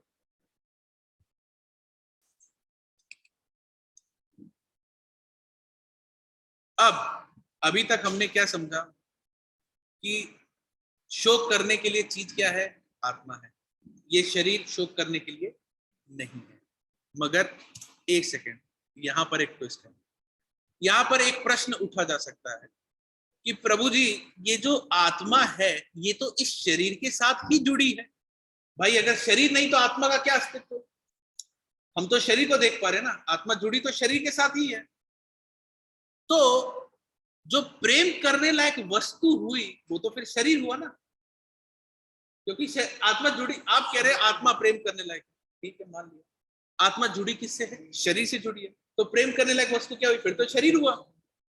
इसके आगे जो भी रिलेटेड है इस शरीर से, यानी मेरे भाई, मेरे पुत्र, मेरे सखा, मेरे संबंधी, मेरे पौत्र, ये सब भी मेरे प्रियतम वस्तु हुए, क्योंकि ये मेरे शरीर से जुड़े हुए हैं। तो जब वो लोग देहांत, जब उन लोग का मृत्यु होगा, उन लोग का देहांत होगा, तो शोक तो मनाना चाहिए फिर। कोई इस तरह से कह सकता है? तो ये आचार्यों ने पहले ही एक क्वेश्चन डाल दिया है। अर्जुन वैसे ही भगवान से प्रश्न पूछ रहे हैं, आचार्य लोग उसमें और ये प्रश्न निकाले जा रहे हैं कि भाई जब आत्मा शरीर के द्वारा ही साइकिल में आती है, भाई जब तक उसको शरीर नहीं मिलेगा तब तक वो भौतिक जगत में नहीं आएगी। तो भौतिक जगत में आत्मा आई है तो किसी शरीर के माध्यम से आई है। तो जब शरीर है तो प्रेम शरीर से होना चाहिए फिर तो शरीर से जब प्रेम है तो शरीर से जो और लोग जुड़े हुए हैं उन सबसे भी प्रेम होना चाहिए। तो इसके लिए अगला श्लोक बता रहे हैं, बहुत ही सुंदर। भगवान को पता है कि कैसे कैसे प्रश्न उठ सकते हैं और उन प्रश्नों को विचार करते हुए भगवान स्वतः ही सारे प्रश्नों के उत्तर दिए जा रहे हैं और सब एक से बढ़ के एक लाइन में सीक्वेंस में चले आ रहे हैं। 13वां श्लोक बता रहे हैं, देहिनो अस्मिन् यथा देहे कौमारम यौवनम जरा तथा देहांतर प्राप्तिर धीरस्य तत्र न मुह्यति। क्या कह रहे हैं? जिस प्रकार शरीरधारी आत्मा, बहुत ध्यान से पढ़िएगा इसको, जिस प्रकार शरीरधारी आत्मा वर्तमान शरीर में बाल्यावस्था से तरुणावस्था में और फिर वृद्धावस्था में निरंतर अग्रसर होता रहता है, उसी प्रकार मृत्यु होने पर आत्मा दूसरे शरीर में चला जाता है। धीर व्यक्ति ऐसे परिवर्तन से मोह को प्राप्त नहीं करता। धीरस्य तत्र न मुह्यति। अब आप लोग इस अर्थ से क्या समझे? कौन बताएगा? इस श्लोक से आप क्या समझ पा रहे हैं? देहिनो अस्मिन् यथा देहे कौमारम यौवनम जरा तथा देहांतर प्राप्तिर धीरस्य तत्र न मुह्यति। जिस प्रकार, हाँ बताइए। हरे कृष्ण प्रभु जी। इस श्लोक में ये बताया हुआ है कि जो आत्मा जो है वो सेम की सेम रहती है। सिर्फ हमारा जो बॉडी है, जो हम बचपन से बाल्यावस्था में और वृद्धावस्था में निरंतर जाता है और वो क्षीण होता रहता है। पर जब आत्मा है वो सेम वैसी की वैसी रहती है। यानी जब हमारे मरने के बाद वो आत्मा केवल और केवल दूसरा शरीर परिवर्तित कर लेती है, तो हमारी आत्मा में कोई चेंजेस नहीं आते, वो same to same as it is रहती है। तो अब यहाँ पर जो आपने बताया, यहाँ पर जो एक पॉइंट स्क्रीन पे रेज्ड हुआ है कि ऑब्जेक्ट ऑफ लव क्या होना चाहिए, तो अब यहाँ पर बता रहे हैं कि जब शरीर से जुड़ी हुई है आत्मा और उस शरीर से बाकी सारे शरीर जो है हमारे संबंधियों के वो भी जुड़े हुए हैं, तो फिर हम उस शरीर का शोक क्यों ना करें? तो आप इसको कैसे जस्टिफाई करेंगे? आप कैसे बताएंगे कि ये चीज कैसे सही या गलत है इस श्लोक के माध्यम से? प्रभु जी, क्योंकि जो माया है ना, ये भौतिक, हम लोग इस भौतिक बंधनों में बंध जाते हैं और जो एक्चुअल ज्ञान है ना हमारा, जो कि शरीर क्या है, आत्मा क्या है और आत्मा को चलाने वाला नियामक क्या है, ये तीनों भूल जाते हैं और माया के आवरण में हम ये तीनों गुण सतो रजो और तमो में बंध जाते हैं। इसकी वजह से ये हम सब हमारे रिलेटिव्स और इसके लिए सारा शोक करते रहते हैं। ठीक है, ठीक है, हम देखते हैं थोड़ा सा हमारा जो एक्सप्लेनेशन है वो अलग है। ये जो प्रश्न उठाए हालांकि विश्वनाथ चक्रवर्ती ठाकुर ने उठाया, ठीक है। नेक्स्ट हम चलते हैं। देखिए आत्मा है, ठीक है। अब आचार्य लोग इस श्लोक का बहुत ही सुंदर एक तात्पर्य बता रहे हैं कि आत्मा है, आत्मा निरंतर चले आए, ठीक है। अब सबसे पहले केस में क्या हुआ? सबसे पहले केस में शरीर, एक शरीर गया दूसरा शरीर आया। जब ये अवस्था होती है तो हम क्या करते हैं? हम लेमेंटेशन, हम शोक करते हैं। जब हमारी आत्मा एक शरीर से गई दूसरे शरीर में, एक शरीर को छोड़ा दूसरे शरीर में गई, तो हम लोग शोक करते हैं, ठीक है। ये शोक हम लोग कर रहे हैं, ठीक है। मगर वो दूसरा बता रहे हैं कि हमारी आत्मा और भी चेंजेस में कर रही है। क्या क्या? बाल्यावस्था से युवावस्था। हमारा जो शरीर है ये बाल्यावस्था में अलग दिखता था, युवावस्था में अलग दिख रहा है। तो जब हमारा शरीर बाल्यावस्था में अलग दिखता था, युवावस्था में अलग दिख रहा है, शरीर बदला है, हम वही हैं, मगर शरीर तो अब भी बदला है, तो हम उसमें शोक करते हैं? उसमें हम शोक नहीं करते। उसी प्रकार कि हमारा आत्मा तो वही है, आत्मा नहीं बदली है, शरीर बदला है, एक शरीर से दूसरे शरीर में गया है, तो हम उसका शोक जो है वो कर रहे हैं। मगर यहां पर भी हमारा शरीर बदला है, हमारा शरीर बाल्यावस्था से युवावस्था में गया है, आत्मा वही है, मगर हम शोक नहीं कर रहे हैं। फिर बता रहे हैं कि इसी प्रकार हमारा शरीर जो है वो युवावस्था से वृद्धावस्था में भी जा रहा है, बदल रहा है शरीर, मगर हम वहां पर भी शोक नहीं कर रहे हैं। तो इस तरह से आचार्य समझा रहे हैं कि किस प्रकार से हम लोग शोक जो है वो कर पाते हैं और किस प्रकार से हम शोक नहीं कर पाते, हम क्या देख रहे हैं, हम क्या नहीं देख रहे। तो इसके आगे जब हम टिप्पणी समझते हैं तो उसमें बता रहे हैं, just as one does not lament at the gaining a succession of bodies related to the soul and suitable form for his enjoyment। ये जो शरीर हमें मिला है, ये हमारे को किस लिए मिला है? भोगने के लिए। हम इस शरीर के माध्यम से भोग रहे हैं, और ये भोगना जब तक चल रहा है ना, तब तक हमारे बीच में कोई शोक नहीं है, क्योंकि चाहे ये शरीर युवावस्था हो, चाहे ये शरीर बाल्यावस्था हो, चाहे ये शरीर वृद्धावस्था हो, हम भोग तो रहे हैं। तो जब तक हम भोग रहे हैं तब तक हमारे अंदर शोक नहीं है। अब होता क्या है, हमारी अंडरस्टैंडिंग बस यहीं तक के लिए है, आगे के लिए नहीं है। आगे हमारा ये शरीर बदल के हमें दूसरा शरीर मिल गया, वो शरीर भी हमें भोगने के लिए ही मिलेगा, ये शरीर भी भोगने के लिए, वो भी भोगने के लिए मिलेगा, इसके पहले जो था वो भी भोगने के लिए होगा, मगर वो हमें ध्यान नहीं है, इसलिए हमारे को उसमें शोक हो रहा है। इसीलिए भगवान बता रहे हैं कि ये सारी चीजों को हमें ध्यान करना। धीरस तत्र न भूय, कि धीर पुरुष क्या है उसका डेफिनेशन दे रहे। सबसे पहला यहाँ पर श्लोक को शुरू किससे किया है? देही ना से। देही ना का मतलब ये जो जीव है, ये जिस के अंदर है ना, ये शरीर के अंदर कौन है? मुख्य चीज कौन है? देही ना। देहिनो अस्मिन यथा देहे कौमारम यौवनम जरा। ठीक है, तो देह कौन है? जीव है, यानी आत्मा किसके अंदर है? शरीर के अंदर है। आगे बता रहे हैं कि दो चीज होती है, एक होता है हमारा कर्म, ठीक है, ये हमारे को शरीर कैसे मिलता है, चीजें कैसे होती है, इसका एक्सप्लेनेशन यहाँ पर किया हुआ है बहुत सुंदर, तो उसको हम समझ सकते हैं। ये पॉइंट बहुत ही महत्वपूर्ण है, आप इसको चाहे तो लिखें और समझें इस चीज को, क्योंकि हमारे खुद के जीवन में इसका अनुभव होना बहुत जरूरी है। देखिए, दो चीज होती है हमारे पास, एक होता है हमारा कर्म, ठीक है, और एक होता है हमारा स्वभाव। स्वभाव को क्या कहा जा रहा है? स्वभाव को कहा जा रहा है जो हमारे इंप्रेशंस हैं, अनेकों अनेकों जन्मों के जो हमारे इंप्रेशंस हैं, वो हमारा स्वभाव। जिस प्रकार से गर्म पानी है, खौलता हुआ उबलता हुआ पानी है, उसमें हाथ डालना है कि नहीं डालना, ये हमारा इंप्रेशन हो गया, ये हमारा स्वभाव हो गया। ठीक है, ये हमारे को मिलता कैसे है? हमारे को अनेक जन्मों के जो इंप्रेशन है उसके हिसाब से मिलता है। जैसे हमने पहले चर्चा की थी कि बच्चा जैसे ही पैदा होता है उसको भूख लगती है तो वो रोता है, उससे वो क्या एक्सप्रेस कर रहा है कि उसको भूख लगी है। ये उसको कहाँ से मिला? ये उसका स्वभाव है जो कि पहले से उसको चला है, बहुत अनेकों जन्मों से उसको मिला है। तो ये दो चीजें होती है, स्वभाव होता है और जीव का कर्म होता है। स्वभाव जो है वो रिमेम्बरेंस ऑफ एक्सपीरियंस है हमारे पिछले जन्मों के, हमारे जो पहले अनेकों जन्म है उसके जो भी हमने एक्सपीरियंस किया है, अच्छा बुरा, सुख दुख, ज्यादा कम, जो भी हमारा एक्सपीरियंस रहा है वो हमारा स्वभाव बनता है ना।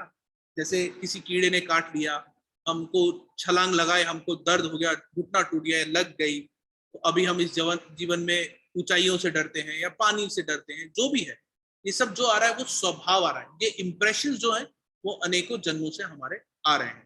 जिस प्रकार से एक उदाहरण, अच्छा आगे चल के इसको एक और उदाहरण के रूप में सकते हैं। और दूसरा क्या बता रहे हैं? दूसरा बता रहे हैं कर्म। ये कर्म और स्वभाव ये दोनों अलग अलग है ना, दोनों एक नहीं है, दोनों अलग अलग, और दोनों मिलके चीजें बनती है। कर्म के आधार पे क्या डिसाइड होता है? कर्म जो है, कर्म क्रिएट्स सिचुएशंस फॉर द जीवा। कर्म जो है वो जीव किस में जाएगा, क्या करेगा, ये सब चीजें कर्म क्रिएट करता है ना। कि जीव जो है वो कौन से शरीर लेगा और वो सारे सिचुएशन जीव के सामने कौन कौन सी आएगी जिसको वो अवॉइड नहीं कर सकता। कल को कोई व्यक्ति जा रहा है, मैं मेरा उदाहरण देता हूँ। एक बार बहुत पहले की बात है, मैं कौन सी क्लास में था ये तो मेरे को ध्यान नहीं, मगर सुबह सुबह का समय है, पिताजी आए थे कहीं बाहर से, तो मुझे उनको लेने बस स्टैंड जाना था। मैं सुबह सुबह मैं गाड़ी उसके पहले से भी चलाता था, टू व्हीलर, कोई दिक्कत नहीं थी मेरी ड्राइविंग में। बट उस दिन पता नहीं क्या, मैं शायद नींद में गाड़ी चला रहा था और स्कूटर चला रहा था। मॉडर्न बुलेन यहाँ पर एक जगह है, उसके बाहर पानी का टैंकर खड़ा था, तो मैं उस पानी के टैंकर में जाके सीधे ठप से भिड़ गया। और मेरे को कुछ भी वास्तव में कुछ, ये तो जो लोगों ने बताया वो है। उस दिन क्या हुआ था मेरे साथ मेरे को कुछ ध्यान नहीं। उसके बाद के 3-4-5 दिनों का मेरे को कोई मेमोरी है ही नहीं। तो स्कूटर अंदर चला गया, चकनाचूर हो गया और मेरा मुंह पूरा सीधे जाके उस टैंकर में भिड़ गया था। तो ये जो चीजें हैं, और इसके पहले मैंने गाड़ी हमेशा चलाई, कोई दिक्कत नहीं है, उसके बाद भी मैं चलाता रहा, कोई दिक्कत नहीं। मगर उस दिन ऐसा एक वृत्तांत दृश्य पूरा हुआ था मेरे लिए। कर्म ये कर्म है। कर्म क्या है, हमें कौन सा शरीर मिलेगा, कहाँ हम जाएंगे, किसके पास जाएंगे, कैसे रहेंगे, क्या करेंगे, और हमारे जीवन में क्या क्या चीजें आएंगी जिनको हम चाह के भी अवॉइड नहीं कर सकते। अनअवॉइडेबल सर्कमस्टेंसेस इन लाइफ, ये क्या हो गया, कर्म हो गया। ठीक है, ये कॉन्सेप्ट क्लियर। आगे कर्म योग आएगा, उसमें हम इस चीज को और डिटेल में समझेंगे, बट यहाँ जो एक्सप्लेन किया है अभी वो हम देखते हैं। फिर उसके बाद आता है, जीव को मगर काम तो करने ही होते हैं इस जीवन काल में। वो काम करेगा कैसे, वो डिसाइड करता है उसका स्वभाव। उसके पहले जन्मों की जो इंप्रेशंस हैं वो कैसे लेगा, वो चीज डिसाइड करता है। कि जीव के हाथ में चाकू आया, उस चाकू का उसको क्या प्रयोग करना है, ये स्वभाव उसका डिसाइड करे। एक बहुत ही पतली लाइन होती है जब भी कोई इंसिडेंस होता है और हमें एक्शन उसके प्रति लेना पड़ता है, इन दोनों के बीच में बहुत ही एक पतली मुहिम लाइन होती है। ठीक है, मेरी आज एक भक्त से चर्चा हो रही थी, तो वो बता रहे थे कि एक राइटर है स्टीवन कोवी करके, कोवे ऐसा नाम है उनका, तो जिन्होंने ये लिखी है 7 habits of highly effective people. उन्होंने भी भगवत गीता से और यहाँ से काफी सारे पॉइंट्स लिए। तो वो भी इस चीज को बताते हैं कि जैसे मेरे को किसी ने थप्पड़ मारा, अब मेरा इंस्टेंट उनको जो रिस्पॉन्स होगा, वो रिस्पॉन्स को प्रकट करने में और मैं क्या प्रकट करने जा रहा हूं इसको सोचने के बीच में एक बहुत पतली लाइन होती है। और क्योंकि हम उस चीज के बारे में सोचते नहीं है, इसीलिए वो लाइन और धीरे धीरे धीरे धीरे कम होती जा रही है। वो जो ड्यूरेशन है वो और धीरे धीरे धीरे धीरे कम होते जा रहा है। तो इस श्लोक में यहां से भगवत गीता जो हमें प्रैक्टिकल चीज सिखा रही है जीवन में अप्लाई करने के लिए, वो ये सिखा रही है कि हमें जीवन में धीर बनना कैसे है। धीरस्य तत्र न मोहिति, धीर शब्द का प्रयोग अनेकों जगह किया गया है, आगे और भी काफी सारी जगह आएगा और बहुत सारे शास्त्रों में आएगा। तो धीर पुरुष हमें बनना कैसे है, धीर पुरुष इस तरह से बनना है कि जब बहुत ज्यादा सुख हो उससे भी हमें कोई फर्क ना पड़े, बहुत ज्यादा दुख हो उससे भी हमें कोई फर्क ना पड़े। आज कोई अकस्मात आपको फोन करे और आपको फोन करके बोले कि प्रभु जी आपकी 5 करोड़ की लॉटरी लगी, आप क्या होंगे, बहुत प्रसन्न हो जाएंगे। उसके बाद तुरंत बोले प्रभु जी मगर उसके लिए आपको 6 करोड़ रुपए चुकाने पड़े, अब क्या होगा, आप तुरंत दुख होगा। तो ये दोनों अवस्थाओं में जो समान रहे, भाई 5 करोड़ की मिल रही है उसमें भी मेरा कुछ नहीं है, मैंने कुछ किया उसके लिए, नहीं किया। 6 करोड़ ज्यादा है, इसमें मैंने कुछ किया, नहीं किया। तो दोनों अवस्थाओं में जो समान रहे, इसको धीर कह रहे हैं। और ये जो स्वभाव है ये कैसे है, जैसे मैं एक उदाहरण रूप में, आप लोग प्रत्यक्ष मेरे सामने तो नहीं है, या मैं एक बार देखता हूँ अगर किसी का वीडियो ऑन है तो उनके साथ ये एक्टिविटी करने का प्रयास करता हूँ। हाँ हाँ, केशव इनानी, सुप्रिया माता जी अभी हैं सामने, देखिए माता जी आप समझिए कि आप मेरे प्रत्यक्ष बैठी हैं, ठीक है, मैं आपको ये दे रहा हूं, लीजिए आप इसको लीजिए। हाँ, अभी आपका सीधा हाथ ही क्यों आ गया है, आपकी आवाज नहीं आ रही माता जी, आपको अनम्यूट करना पड़ेगा। क्योंकि प्रभु जी आदत है कि कोई चीज देगा तो राइट हैंड से ही लूंगी मैं। हाँ, ये यही स्वभाव है जिसके बारे में हम चर्चा कर रहे हैं। तो समझ में आया आप सभी लोगों को कि ये स्वभाव है जिसके बारे में हम चर्चा कर रहे हैं। तो अब ये स्वभाव को आप विकट परिस्थितियों में लीजिए कि किसी ने आपको दो दिया या किसी ने आपके साथ भला बुरा किया। अब जो इतने जीवन का अनन्य जीवन जो आपने बिताए हैं, उन जीवनों का जो स्वभाव आपके साथ है, जो एक्सपीरियंस आपका है, आप सबसे पहले वही करेंगे। आप सबसे पहले सोचेंगे नहीं कि ये क्या हो रहा है क्या नहीं हो रहा है, आप सबसे पहले वो रिएक्ट करेंगे। तो ये रिएक्शन से बचने के लिए हमें कौन सिखा रहा है? भगवत गीता बता रही है। भगवत गीता हमें बता रही है कि हम कैसे इस चीज से बच सकते हैं, कि रिएक्शन करने से पहले हम एक बार सोचें। वो पुरुष जो ना तो इन इंप्रेशन से और ना ही कर्मों से प्रभावित होते हैं, उनको हम धीर कहते हैं। धीर किनको कहते हैं? उन पुरुषों को कहते हैं जो ना तो अपने जो कर्म है, क्योंकि उनको पता है कि भाई ये जो कर्म है ये अनस्टॉपेबल है, मैं इनको चाह के भी नहीं रोक सकता, और ये जो स्वभाव है इससे भी वो प्रभावित नहीं होते हैं। ऐसे लोगों को हम धीर पुरुष कहते हैं। ठीक है, धीर। ठीक है, तो ये यहाँ पर समझाया जा रहा है।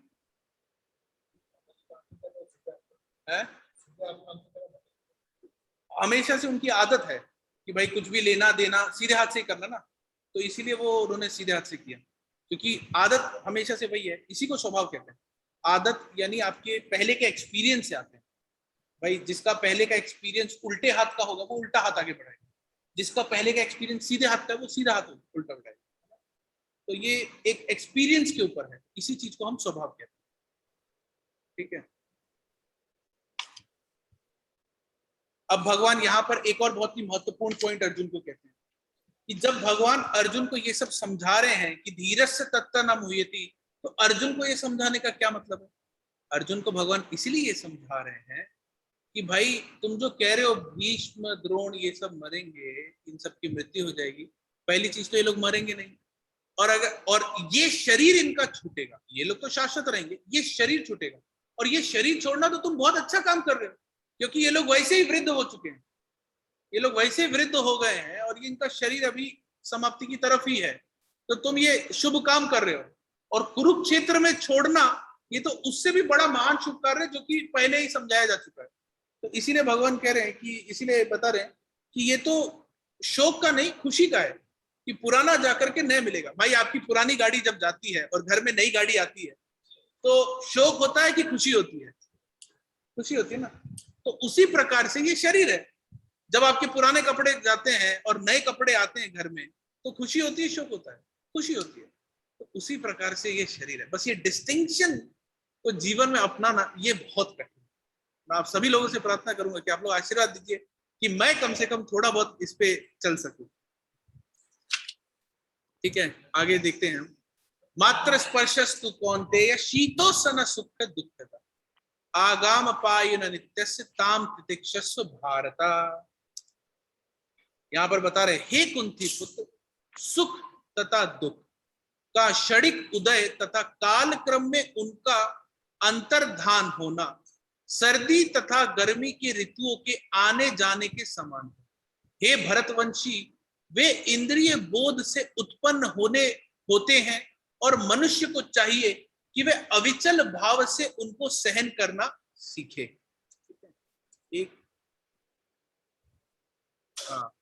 ठीक है। अब ये जो श्लोक आया है, ये श्लोक क्यों आया ये हम समझते हैं। आचार्य लोग बहुत सुंदर तरीके से इसका उत्तर हमें देते हैं। भगवान अभी क्या बता रहे हैं कि धीरज तत्र न मुह्यति, धीर को घबराना नहीं चाहिए। तो अर्जुन ये भगवान से पूछ सकते हैं कि भगवान आपने जो कहा वो सही है, वो सत्य है, मगर मेरा ये जो मन है, yet the senseless mind of an indiscriminate person like me, मेरा ये जो मन है ये अभी भी शोक से घिरा हुआ है। क्यों घिरा हुआ है? क्योंकि ये खाली मेरा मन नहीं है जो ये शोक को उत्पन्न कर रहा है। शोक को वास्तविक रूप में उत्पन्न कौन कर रहा है? अभी तक क्या था? मन से उत्पन्न हो रहा है ना। अब क्या बता रहे हैं? शोक को वास्तविक रूप में उत्पन्न कौन कर रहा है?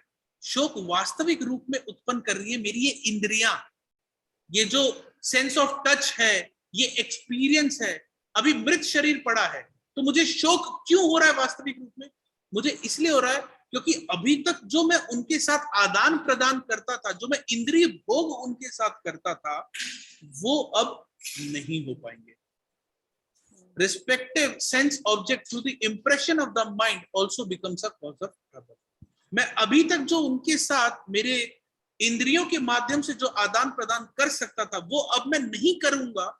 जो मेरे भीष्म पितामह है, वो पितामह के साथ जो मैं आदान प्रदान कर सकता था और बाकी लोगों के साथ जो मैं करता था, आगे मेरे को वो नहीं मिलेगा, इसलिए मुझे ये शोक हो रहा है।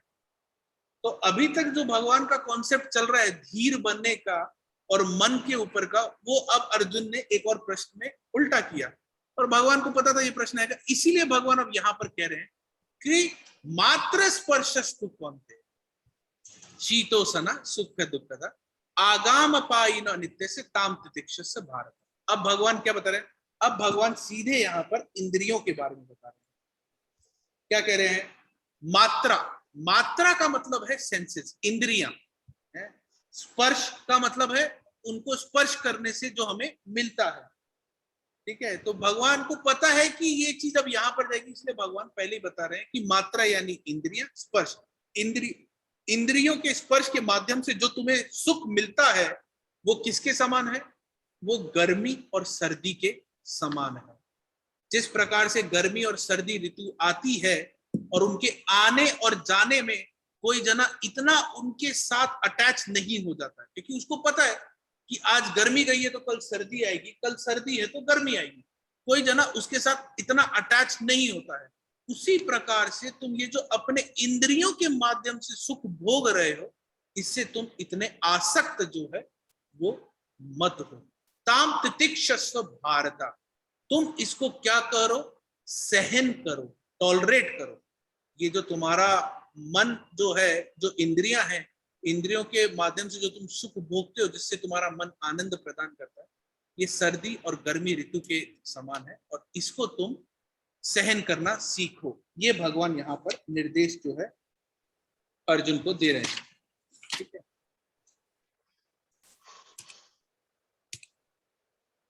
अब एक प्रश्न आता है, Why tolerate is important? Why tolerance is important? हमने बहुत सारी उद्देश्यामृत पे भी हमने चर्चा की थी और भी हमने बहुत सारी जगह देखा, हर जगह सहन के बारे में आता है, टॉलरेंस के बारे में आता है। तो ये टॉलरेंस करना क्यों है? ये क्यों जरूरी है किसी चीज को सहन करना?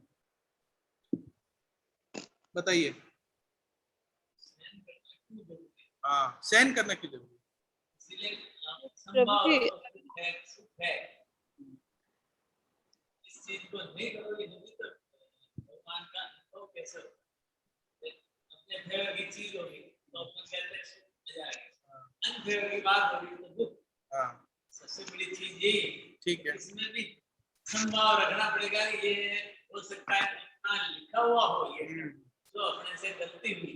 ठीक है, ठीक है। हाँ माता जी बताइए, प्रभु जी ने समझाया यहाँ पर एक। या यदि आप इस चीज को गीता से सीख गए तो हो सकता है कि वो गलती जो आप सोच रहे हो वो होती नहीं। ठीक है, तो आपके दुख का कारण ही नहीं होता। माता जी बताइए।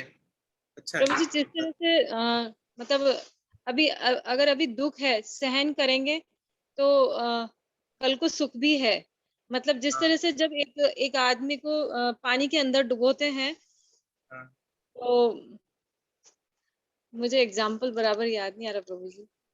ठीक है, पानी को अंदर डुबा करके उसको जितनी देर बाहर निकाला उतनी देर का सुख है, बाकी वापस डुबा दिया तो वो दुख है। तो दुखा लिया मशाश्वतम। ठीक है, तो और टॉलरेंस क्यों करना चाहिए? हरे कृष्णा प्रभु जी। क्योंकि सहनशीलता, टॉलरेंस से ही हम हमारी भक्ति में प्रगति कर सकते हैं, इंद्रियों को वश में कर सकते हैं, और गोस्वामी की तरह मतलब अपनी भक्ति में प्रगति हमें टॉलरेंस से ही आएगी।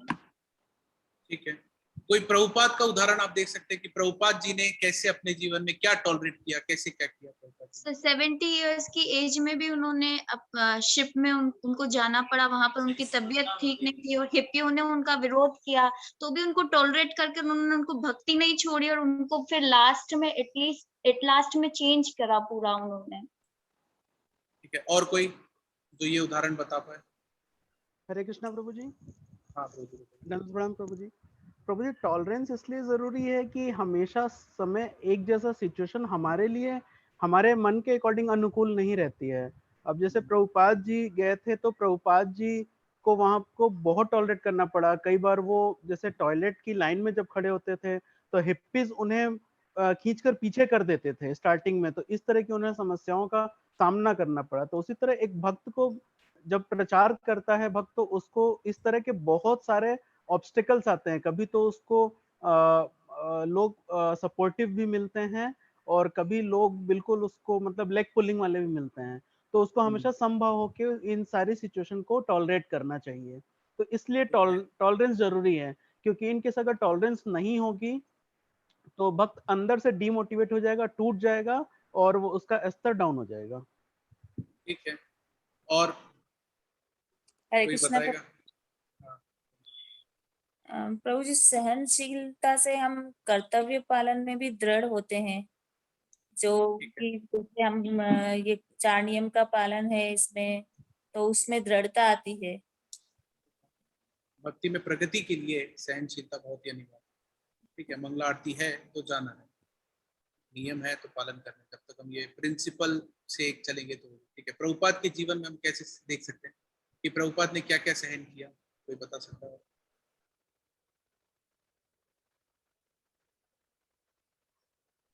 देखिए प्रभुपाद ने हाँ बताइए। प्रभुपाद में पाश्चात्य जगत में जाकर मतलब इतनी लोअर चीजें देखी, मतलब वहाँ जैसे नंगे और इस तरह के खाने पीने वाले लोगों के बीच में रहकर उन्होंने भक्ति का प्रचार किया और उनकी जो बुरी आदतें थी उनको सहन करके और उसको उन्होंने भक्ति में कन्वर्ट किया। यहाँ पर आप बताइए। हरे कृष्ण प्रभु जी। हाँ बताइए। जैसे प्रभु जी प्रभुपाद जी जैसे बुक छापने के लिए मतलब दिल्ली में जब गए थे तो उनको किसी बैल ने भी मतलब बैल ने मार दिया था। तो प्रभुपाद जी मतलब काफी देर तक वहीं भी पड़े रहे और रास्ते चलते कोई भी आ रहे थे, किसी ने उठाया नहीं। फिर भी वो बेहोश रहे और काफी देर तक। उसके बाद अपने आप उठ के मतलब वहां से निकले वहां से। उसके बाद वो प्रिंटिंग प्रेस पर जब जाते थे तो उनके पास मतलब ब्रेकफास्ट तक नहीं करते थे और वो जो पैसे बचा के वापस प्रिंटिंग के लिए वो छपवाने का कार्य करते थे। तो इस तरह मतलब लगता है कि मतलब प्रभुपाद जी ने काफी चीजें सहन की होगी, मतलब इससे मतलब पता चलता है। सोनम माता जी आपने हैंड रेस किया था। ना प्रभुपाद का जूठा तक भी उठाते थे। वो लोग खाना खाकर अपना जूठा भी छोड़ देते थे, तो कितनी बार प्रभुपाद उनकी थालियां उठाते थे, उनको व्यवस्थित सुलाना करना। और प्रभुपाद बुक प्रिंटिंग के लिए पैदल जाते थे और जब वापस अपने पास बुक्स का होता था तो वो लेके आते थे, तब किसी न किसी साधन से आते थे। उससे पहले जब वो जाते थे तो हमेशा पैदल ही जाते थे। टॉलरेंस जो है वो भक्ति जीवन के लिए सबसे महत्वपूर्ण अंग है। अगर हम चीजों को, परिस्थितियों को, उतार को, चढ़ाव को, सुख को, दुख को, हमारे इंद्रियों को, अगर हम इन सबको टॉलरेट नहीं कर पा रहे हैं तो इसका मतलब है हम भक्ति जीवन में आगे नहीं बढ़। प्रभुपाद जब बाहर गए थे तो प्रभुपाद कैसे प्रचार करते थे? प्रभुपाद लोगों कीर्तन करते थे, लोगों को बुलाते थे। तो पहले प्रभुपाद कुकिंग करते थे, फिर प्रभुपाद बैठ के कथा करते थे, फिर प्रभुपाद कीर्तन करते थे, फिर प्रभुपाद उन्हें खाना परोसते थे और उन्हें खाना खिलाते थे। उनके खाना खाने के बाद प्रभुपाद उनके झूठे बर्तन उठाते थे और उनको धोते भी थे और उस जगह फिर प्रभुपाद पोछा लगाते थे और फिर प्रभुपाद आराम करते थे। ये प्रभुपाद का जीवन। प्रभुपाद इस तरह से इतने चीजों को टॉलरेट करते करते करते करते आगे बढ़े। बहुत सारे उदाहरण है। एक बार प्रभुपाद के एक भक्त ने प्रभुपाद के लिए होटल बुक किया, सोचा कि प्रभुपाद को थोड़ा आराम रहेगा। तो प्रभुपाद ने कहा, why hotel? I will not stay in hotel, I will stay in temple with devotees. मैं मंदिर रुकूंगा। तो मैंने कहा मंदिर अभी बना नहीं है, मंदिर की कंडीशन सही नहीं है, आपको वहां पर बहुत असुविधा होगी। नो प्रॉब्लम, मैं वहां भक्तों के साथ रहूंगा। तो प्रभुपाद हर चीज को टॉलरेट करते करते करते करते भक्ति में आ गए, क्योंकि टॉलरेट वही कर सकता है जो भगवत गीता के ज्ञान को समझे, जो इस चीज से थोड़ा आगे निकले। एक गीता का विजडम है जो कि हम यहाँ से ले सकते हैं, जो कि हमारे को इसको प्रैक्टिकली अपने जीवन में अप्लाई करने के लिए मदद करेगा। सबसे पहले हमें ये समझना चाहिए कि हम सब लोग भौतिक शरीर में हैं ना, जो कि मतलब कुछ समय के लिए है, ठीक है, मगर हम लोग कौन है? हम लोग शाश्वत जीव है। हम लोग है भौतिक शरीर में जो कि अशाश्वत है थोड़े समय के लिए, मगर हम लोग कौन है? हम लोग शाश्वत जीव है। तो इसको हम कैसे समझ सकते हैं? जो आज की हमारी तकलीफें हैं वो न जाने कितनी भी कठिन क्यों ना हो, वो क्या है? खाली एक बहुत बड़े ड्रामा में एक छोटा सा पार्ट है।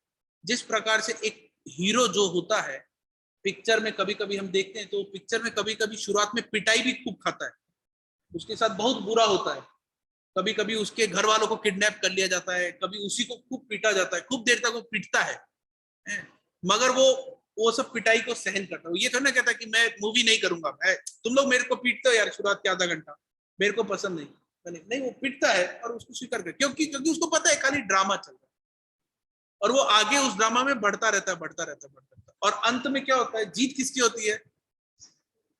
हमारे हीरो ऐसे जो कि ऐसे दर्शाया जाता है कि जो कि विदेशी मुल्क में जाकर के पूरे मुल्क को सफाया करके आ सकते हैं तो ऐसा दर्शाया जाता है और हम उससे प्रभावित होते हैं, हम सब लोग उससे प्रभावित होते हैं और अच्छे से समझते हैं उसको।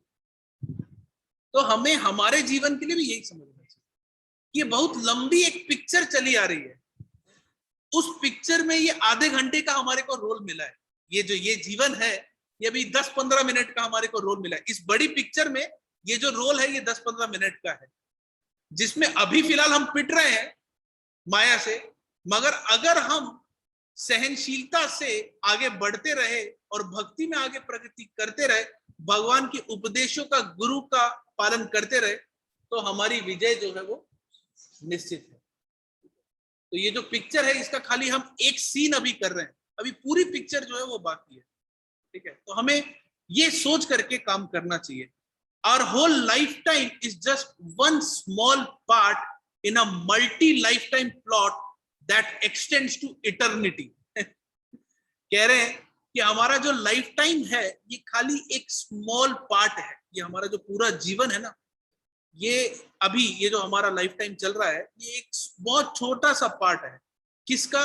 जो हमारे शाश्वत जीवन है ना, जो हमारा जो चलते आ रहा है और आगे चलता रहेगा, उसमें ये बहुत ही छोटा सा पॉइंट है। तो इसीलिए हमारे को इसके लिए इतना परेशान नहीं करना चाहिए। मगर हाँ, जो ड्रामा हम देखते हैं और हमारा वास्तविक जो जीवन है इसमें एक ही अंतर है। अंतर क्या है? सबसे पहला अंतर तो ये है कि वो हम देख रहे होते हैं, मतलब हम दर्शक होते हैं, हम उसमें एक्टर नहीं है, हम दर्शक हैं। यहाँ पर हम खुद ही खेल रहे हैं, यहाँ पर हम खुद ही एक्टर हैं, हम दर्शक नहीं है। दर्शक बाकी सब हैं, मगर हम अपने जीवन के हीरो हैं, ठीक है। और दूसरा क्या है? ये जो उस पिक्चरों में जो स्क्रिप्ट दी जाती है वो फ्रीज होती है, ये स्क्रिप्ट है, ऐसे ही होगा। मगर हीरो को पता है कि अभी ये आएगा, 15 मुक्के मारेगा, 4 गाली देगा, मेरे यहाँ से ऐसा खून आएगा, मेरे इधर आएगा, मैं आधे घंटे के लिए बेहोश होऊंगा, चल मेरे 4 दोस्त आएंगे, मुझे उठा के ले जाएंगे, फिर 2 घंटे बाद मेरा नंबर आएगा, तब मैं इसको मारूंगा, तब हिसाब किताब खत्म, मैं हीरोइन को लूंगा, चले जाऊंगा, पिक्चर खत्म, पैसा हजम। ये स्क्रिप्टेड है, पूरा चीज लिखा हुआ है।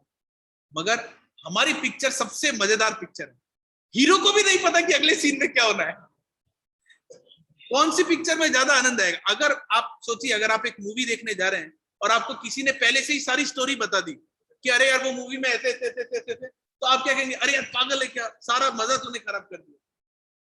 सबसे अच्छी पिक्चर हमारे जीवन की है, इसको देखिए, कुछ भी स्क्रिप्टेड नहीं है, हम खुद ही इसके हीरो हैं और अगले क्षण क्या होना हमें नहीं पता है और हम उस चीज के लिए प्रिपेयर्ड भी नहीं है। ऐसा नहीं है कि अगले क्षण 4-5 लोग आने वाले तो मैं अपने साथ कुछ डंडे वंडे लेके चलूं, कुछ नहीं, मेरे को कुछ नहीं पता है। बस एकमात्र एक चीज है जो कि मुझे पता है, वो क्या है? जो कि भगवत गीता हमें सिखा रही है। क्या सिखा रही है? कि भगवान के प्रति शरणागति। फाइनली भगवत गीता जो हमें सिखा रही है वो यही सिखा रही है, क्योंकि ये जो चीज है ये चलती रहेगी, ये पहले से भी चलती आई है, आगे भी चलती रहेगी। इसका कोई अंत नहीं है, इसका अंत एक ही है, जब आप अपने वास्तविक स्वरूप में आ जाएंगे। जीवे रे स्वरूप होए कृष्ण नित्य दास। जब हम इस चीज को, जब हम भगवत प्रेम को प्राप्त कर लेंगे तो हमें इन सब चीजों का कोई भय दिक्कत नहीं होगा। आज हम यहीं तक लेते हैं, मैं नहीं चाहूंगा कि थोड़ा एक्सटेंड करूं। किसी का कोई प्रश्न है? ये मैंने मैट्रिक्स एक डाली है, इसको हल्का सा देख लेते हैं, इसको हम कल और एक्सप्लेन करेंगे। ये 7 इफेक्टिव ऑफ हाईली पीपल जो बुक है उसमें से ये बता रहे हैं हम लोग ऐसे डिवाइड कर सकते हैं हमारे काम को, important, urgent, not important, not urgent. क्या इम्पोर्टेंट है, क्या अर्जेंट है, क्या इम्पोर्टेंट नहीं है और क्या अर्जेंट भी नहीं। जो इम्पोर्टेंट है और जो अर्जेंट है उसको हमें हर हाल में करना चाहिए, हमें उसकी प्रायोरिटी सबसे ऊपर देनी चाहिए। बाकी ये जो दोनों है वो इंतजार कर सकते हैं। कौन से? जो नॉट इम्पोर्टेंट, नॉट अर्जेंट है, या नहीं, जो नॉट इम्पोर्टेंट और अर्जेंट है, या जो इम्पोर्टेंट और नॉट अर्जेंट है, ये दोनों ही वेट कर सकते हैं। जैसे हम बाइक पे जा रहे हैं, अभी किसी का फोन आया, प्रधानमंत्री मोदी का फोन आया, हम लोग हाईवे पे जा रहे हैं, वो इम्पोर्टेंट है पर अभी उठाना उतना अर्जेंट नहीं है, कुछ हादसा हो सकता है हमारे साथ, तो हम उसको अवॉइड कर सकते हैं। ठीक है, हमको किसी ने कुछ सामान लाने के लिए बोला कि ये सामान कल सुबह तक प्रभु जी आप ले आना। अब ये चीज जो है वो इम्पोर्टेंट है मगर अर्जेंट है क्या? तो क्या अभी हम उसके लिए भागे? नहीं। तो हम इस प्रकार से, ये बहुत अच्छी बुक इन्होंने लिखी है, अगर हम इस हिसाब से चले तो हम अपने जीवन को प्रैक्टिकलिटी में थोड़ा बैलेंस कर सकते हैं। ठीक है, तो सबसे महत्वपूर्ण हमारे लिए क्या है कि हम उन चीजों को पकड़ें जो कि हमारे जीवन में इंपॉर्टेंट भी है, अर्जेंट भी है। वो चीज क्या है जो हमारे जीवन में इंपॉर्टेंट भी है और अर्जेंट भी है? क्या है बताइए? ऐसी चीजें जो हमारे जीवन में इंपॉर्टेंट भी है और अर्जेंट भी है। भक्ति और प्रभु जी सोशल मीडिया मतलब इंपॉर्टेंट भी और अर्जेंट भी है। हाँ, इम्पोर्टेंट तो है कि हाँ, उसके लिए तो हमें लेक्चर सुनने होते हैं अलग अलग अच्छे जो देते हैं उनके, और फिर उसके साथ कुछ दूसरी चीजें भी देखनी आ जाती है। तो इम्पोर्टेंट तो होता है बट अर्जेंट नहीं है शायद, अर्जेंट नहीं है। तो वेट कर सकता है, कैन वेट। हरे कृष्णा प्रभु जी। हाँ माता जी, हाँ सुरभि उपाध्याय माता जी बताइए। सेल्फ प्रोग्रेस मेरे ख्याल से अर्जेंट भी होता है और इम्पोर्टेंट भी होता है, क्योंकि जो हम लोग सुन रहे होते हैं हम उन्हें सेल्फ प्रोग्रेस, कि हम लोग जो सुन रहे हैं जी, हम लोग जो सुन रहे हैं हम उन्हें कितना फॉलो करते हैं, कितना अपने अंदर उतारते हैं और हम लोग उसके साथ में कैसे बिहेव करते हैं, वो अर्जेंट भी होता है और इम्पोर्टेंट मेरे ख्याल से। ठीक है, आज मैं 2 भक्तों से बात कर रहा था तो मैंने उन दोनों को ये कहा कि आप लोग जो पढ़ रहे हैं, जो सुन रहे हैं, तो जो हम इस सीरीज के दौरान जो भी प्रश्न आपको कहेंगे कि आप इसके उत्तर लिख के लाइए, आप वो लिख के जरूर हमें सबमिट करिए। मैं आप सबसे भी अनुरोध करता हूँ कि हम जो भी आपको कहेंगे आप उसको लिखिएगा जरूर। लिखने से क्या होगा, जो कुछ भी आपने अभी तक इधर जो भी भरा है ना वो बाहर आएगा। ठीक है, तो क्या भरा है वो जब बाहर आएगा तभी पता पड़ेगा कि अंदर क्या भरा है। ठीक है, तो इसलिए आप लोग लिख के जरूर दीजिएगा। ठीक है, हमने 2-3 अभी तक प्रश्न दिए हैं तो हम लोग एक बार सभी लोग को वापस भेज देंगे। ठीक है, हाँ ठीक है, मेरे हिसाब से जो इम्पोर्टेंट भी है और अर्जेंट भी है वो है हमारी साधना।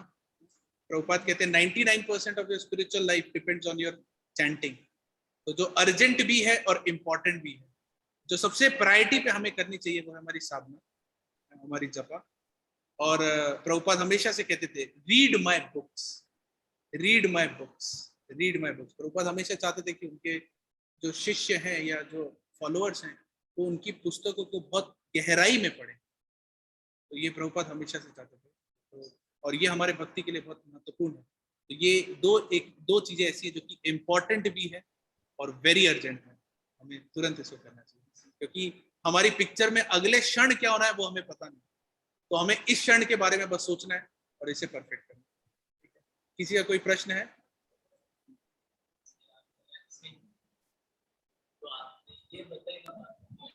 हरे कृष्ण प्रभु जी। अर्जेंट और हाँ प्रभु जी बताइए। प्रभु जी जैसे इसमें बताया गया कि एक धीर पुरुष होता है जिसको मतलब ना सुख में ज्यादा सुखी होता है और दुख में ज्यादा दुखी होता है। तो प्रभु जी ये हमारे जीवन में जैसे इसको हम अप्लाई किस प्रकार करेंगे कर सकते हैं या मतलब हम जैसे हमारे जीवन में अगर कुछ दुख आता है तो हम उसको मतलब कंट्रोल नहीं कर पाते, मतलब यूँ लगता है कि हमारे साथ क्यों हुआ, तो हम उसको सहन नहीं कर पाते। तो उसका मतलब सहन करने का प्रोसेस या मतलब धीर कैसे बने प्रभु जी? हम सहन इसलिए नहीं कर पा रहे क्योंकि स्वभाव के कारण हमारे, मैंने बताया ना अभी, हमारा जो स्वभाव है वो तुरंत क्विक रिएक्ट करने का। देखिए कोई भी कार्य हुआ, मैंने मेरे को ये दोनों हाथ को ताली मारनी है ना, इस हाथ से इस हाथ को मारनी, इस हाथ से इस हाथ को मारनी। अब ये एक्शन चल रहा है, मगर इस एक्शन के होने के बीच में एक समय है, एक गैप है समय, ठीक है। तो इसी प्रकार से हमारे जीवन में जो भी हो रहा है ना, वो होने में मतलब वो एक्शन होने में और हमें रिप्लाई रिस्पॉन्ड करने के बीच में एक समय है। हम उस समय के ऊपर ध्यान नहीं देते, पहली चीज, और दूसरा हमारा स्वभाव है ही नहीं कि हम उस चीज को सोचें। इसीलिए हम लोग जो भी हमारे सामने परिस्थिति आती है हम उस पर तुरंत रिवोल्ट करते हैं, उस पर तुरंत रिएक्ट करते हैं। यही तो सिखाया जा रहा है कि धीरज से कतन। तो अब ये प्रश्न आता है कि धीर कैसे बना जाए। हालांकि भगवान ने आगे इसका पूरा उत्तर दिया है, बहुत ही डिटेल में इसका उत्तर आएगा आगे भगवद गीता। पर अभी के लिए हम कह सकते हैं कि धीर बनने के लिए एकमात्र जो आपको अभी प्रयास करना चाहिए वो है, जब तो एक जगह बैठ करके जोर से बोल के करिए, थोड़ा उच्चारण स्वच्छ साफ रहे और थोड़ा सा लाउड रहे और भक्तों के साथ में करिए। उससे क्या होगा, आपके मन कंट्रोल होंगे। और इंद्रियों को कंट्रोल करने के लिए थोड़ा थोड़ा टॉलरेंस हमें करना चाहिए। कैसा टॉलरेंस? जैसा एकादशी व्रत है ना, और मतलब प्रसाद का आहार हमारा सात्विक रहना चाहिए। ये सब अभी आएगा, भगवद गीता में सब कुछ आएगा। एकादशी व्रतों का पालन है। इनसे क्या होता है, हम अपनी हमारी इंद्रियां चाहती है पिज्जा खाना, पास्ता खाना, मगर हम उसको रोक रहे हैं, नहीं नहीं आज नहीं, आज नहीं, आज खाली पानी पे रहना। अभी वो कहेगी अरे यार पानी पे कैसे रहा जा सकता है। कोई भी अगर आपको सबसे पहले कहे प्रभु जी आज खाली एकादशी जल पे करनी है, तो सबसे पहला रिएक्शन क्या होगा, अरे प्रभु जी जल पे कैसे हो सकता है। मगर करते रहेंगे, जब हम इंद्री को उस हिसाब से ट्रेन करेंगे तो ये हमारे एक्सपीरियंसेस है, हमारे स्वभाव है। इन स्वभावों के आधार पे हम आगे भविष्य में धीर की कैटेगरी में जा सकते हैं। तो जप और टॉलरेंस जो आपको करना है वो इंद्रियों को धीरे धीरे किसी न किसी तरीके से कंट्रोल करने का प्रयास करना है। उसके लिए बहुत सारी तरीके हैं जो कि हम कर सकते हैं। ठीक है, हरे कृष्णा। उत्तर मिला प्रभु जी आपको? जी प्रभु जी, ठीक है, थैंक यू प्रभु जी। जपा सेशन मंदिर के भक्तों ने अरेंज किए हैं, तो आप सब लोग उनके साथ बैठ करके हफ्ते में एक दिन जप करिए। 4 माला, 8 माला, 6 माला, 10 माला, जो भी है। जब आप भक्तों के साथ में जप करेंगे उसका अलग प्रभाव होता है। जपा इज संकीर्तन। संकीर्तन क्या है? किसी के साथ में हम लोग जप कर रहे हैं, तो ये फिर बहुत महत्वपूर्ण है हमारे भक्ति जीवन। हाँ माता जी पूछिए। प्रभु जी आपका जो क्लास का अपडेट है वो कौन से ग्रुप में आता है, क्योंकि आज मुझे कोई अपडेट ही नहीं आया था। माता जी मैं आपको एक नंबर देता हूँ, ठीक है, आप उस नंबर पे एक मैसेज अभी कर दीजिएगा। हरे कृष्ण नंबर, अच्छा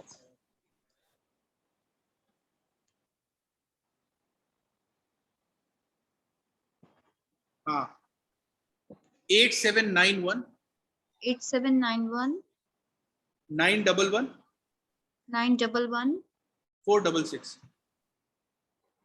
8791 911 466। हाँ, ये कोर्स के कोऑर्डिनेटर जो है मुख्य व्यक्ति पाद पद्म प्रभु, उनका नंबर है। आप उनको एक मैसेज कर दिए।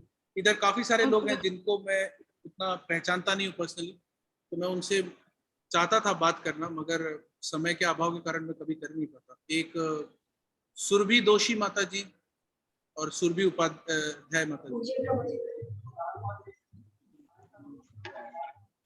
हरे कृष्ण माता जी। प्रभु जी आप मेरा एक प्रश्न और है। हाँ। इसी अध्याय में 2.12 में लिखा है कि मनुष्य के 4 अवगुणों के कारण श्रवण करने योग्य शिक्षा देने में असमर्थ रहता है। ये 4 अवगुण कौन से हैं? 2.12 बताइए, एक सेकंड।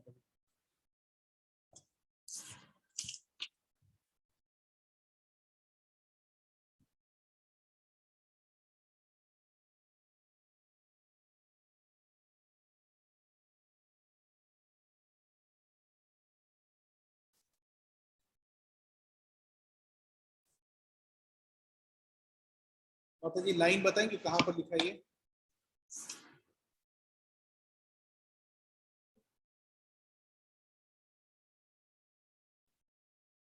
हरे कृष्णा।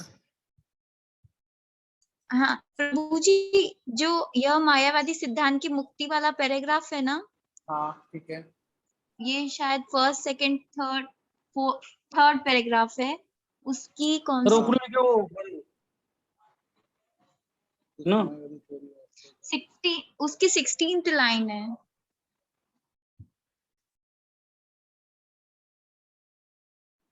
एक सामान्य व्यक्ति मनुष्यों के 4 अवगुणों के कारण श्रवण करने योग्य शिक्षा देने में असमर्थ रहता है।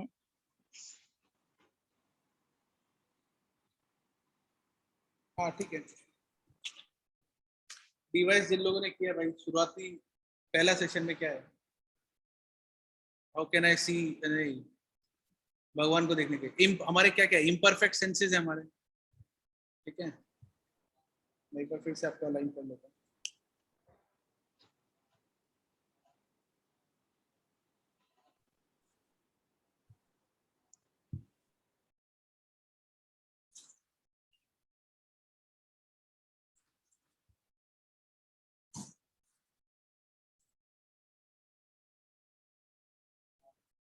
हाँ वही है, इम्परफेक्ट सेंसेस, ठीक है। हमारे इम्परफेक्ट सेंसेस हैं और चीटिंग प्रोपेंसिटी है, ठीक है। और ये शुरुआत में आया था, ये मेरे दिमाग से इम्परफेक्ट सेंसेस, चीटिंग प्रोपेंसिटी और कमिटिंग मिस्टेक्स, ठीक है, और टू बी इल्यूजन, ठीक है। ये 4 है। हमारी जो इंद्रियां हैं वो पूर्ण नहीं है।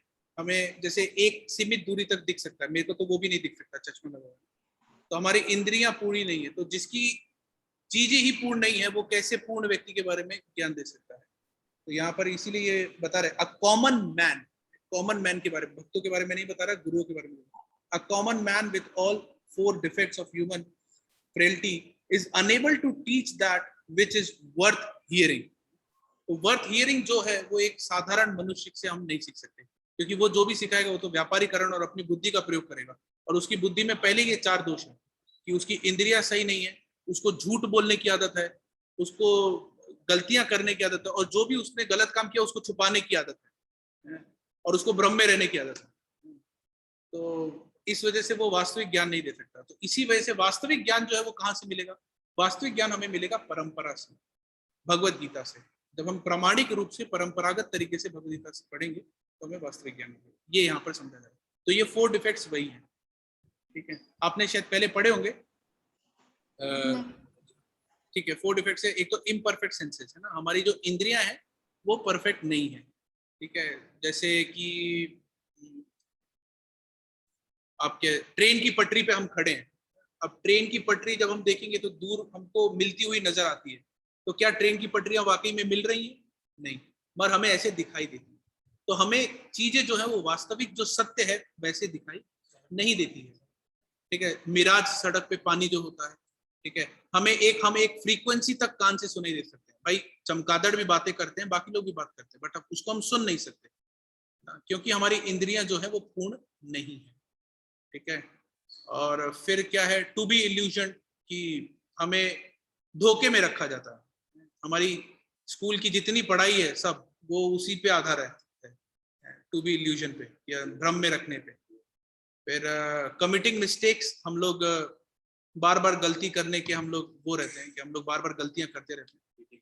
और चीटिंग प्रोपेंसिटी, हम लोग चीट करते हैं, लोग हमें लोगों को धोखा देने में, झूठ बोलने में अपने फायदे के लिए, वो हमें आता है। तो भगवत गीता की बहुत सारी प्रेजेंटेशन जो लोगों ने वो अपने और लोगों को उल्लू बनाने के हिसाब से लिखी, तो उसको व्यापारीकरण कहते हैं भगवत गीता, तो वो सही नहीं, ठीक है। Thank you. आज भी लेट हो गए, ठीक है। हरे कृष्णा। और किसी को कोई प्रश्न है? ठीक है, तो अगली क्लास हमारी मंडे को होगी, जैसे रहती है मंडे वेडनेसडे फ्राइडे। अगली क्लास हमारे लोग की मंडे को रहेगी। आप सभी लोग आए उसके लिए बहुत बहुत धन्यवाद। मैं आप सभी लोग के चरणों में प्रणाम करता हूँ। वांछा कल्पतरुभ्यश्च कृपा सिंधुभ्यश्च पतितानां पावनेभ्यो वैष्णवेभ्यो नमः। आप लोग मंडे को भी आइएगा और थोड़ा सा पढ़ के आइएगा, तो चीजें करने में अच्छा रहेगा। और मैं जो होमवर्क है उसको आपको सब लोग को मैसेज कर दूंगा कि, और कुछ एक लोग हैं जिनके मैं नाम बुला रहा हूँ, वो लोग एक बार पाद पद्म प्रभु से को मैसेज कर देना। हिम्मत सिंह शेखावत जी, आपको मैं नहीं पहचानता हूँ, आप जानते हैं? ठीक है, वो जानते हैं, आप रहने दीजिएगा, क्षमा चाहते हैं। फिर सुरभि दोषी माता जी और सुरभि उपाध्याय माता जी, आप दोनों लोग, ठीक है, आप दोनों लोग एक बार टेक्स्ट कर देना, ठीक है। तो जैसे कि समझ लें, और हम लोग सभी को दे देंगे। मैंने एक टेक्स्ट आपको दिया था, एक तो आज दिया कि ये आत्मा जो प्रोसेस चल रहा है इसमें से इंपॉर्टेंट पॉइंट्स को निकालना है और उसको प्रीचिंग में कैसे अप्लाई करना है, ये आपको करना है। दूसरा मैंने पहले दिया था कि जो अर्जुन ने 4 बताए हैं रीजंस जिसकी वजह से वो युद्ध नहीं करना चाहते, वो कौन कौन से हैं, वो आपके जीवन में भक्ति मार्ग में आने, आपको भक्ति मार्ग में आगे बढ़ने के लिए वो रीजंस कैसे आपको रोक रहे हैं और आप उनको कैसे दूर कर सकते हैं, ठीक है। ये चीज है कि मतलब आपके प्रैक्टिकल जीवन में वो चीज क्या है, वो प्रैक्टिकलिटी के ऊपर प्रश्न है। किसी को प्रश्न समझ में नहीं आए तो मुझसे या पाद पद्म प्रभु से एक बार चर्चा कर सकता है। प्रश्न ये है कि वो जो चारों चीजें हैं, जो रीजन है जो अर्जुन देते हैं कि वो युद्ध नहीं करना चाहते, उनको आप अपने जीवन में कैसे देखते हैं कि वो आपके जीवन में भक्ति मार्ग में बढ़ने के लिए कैसे बाधा बनेंगे, वही 4 चीजें, और उनको आप कैसे दूर कर सकते हैं, ठीक है। इसके ऊपर आपको, ठीक है। हरे कृष्ण।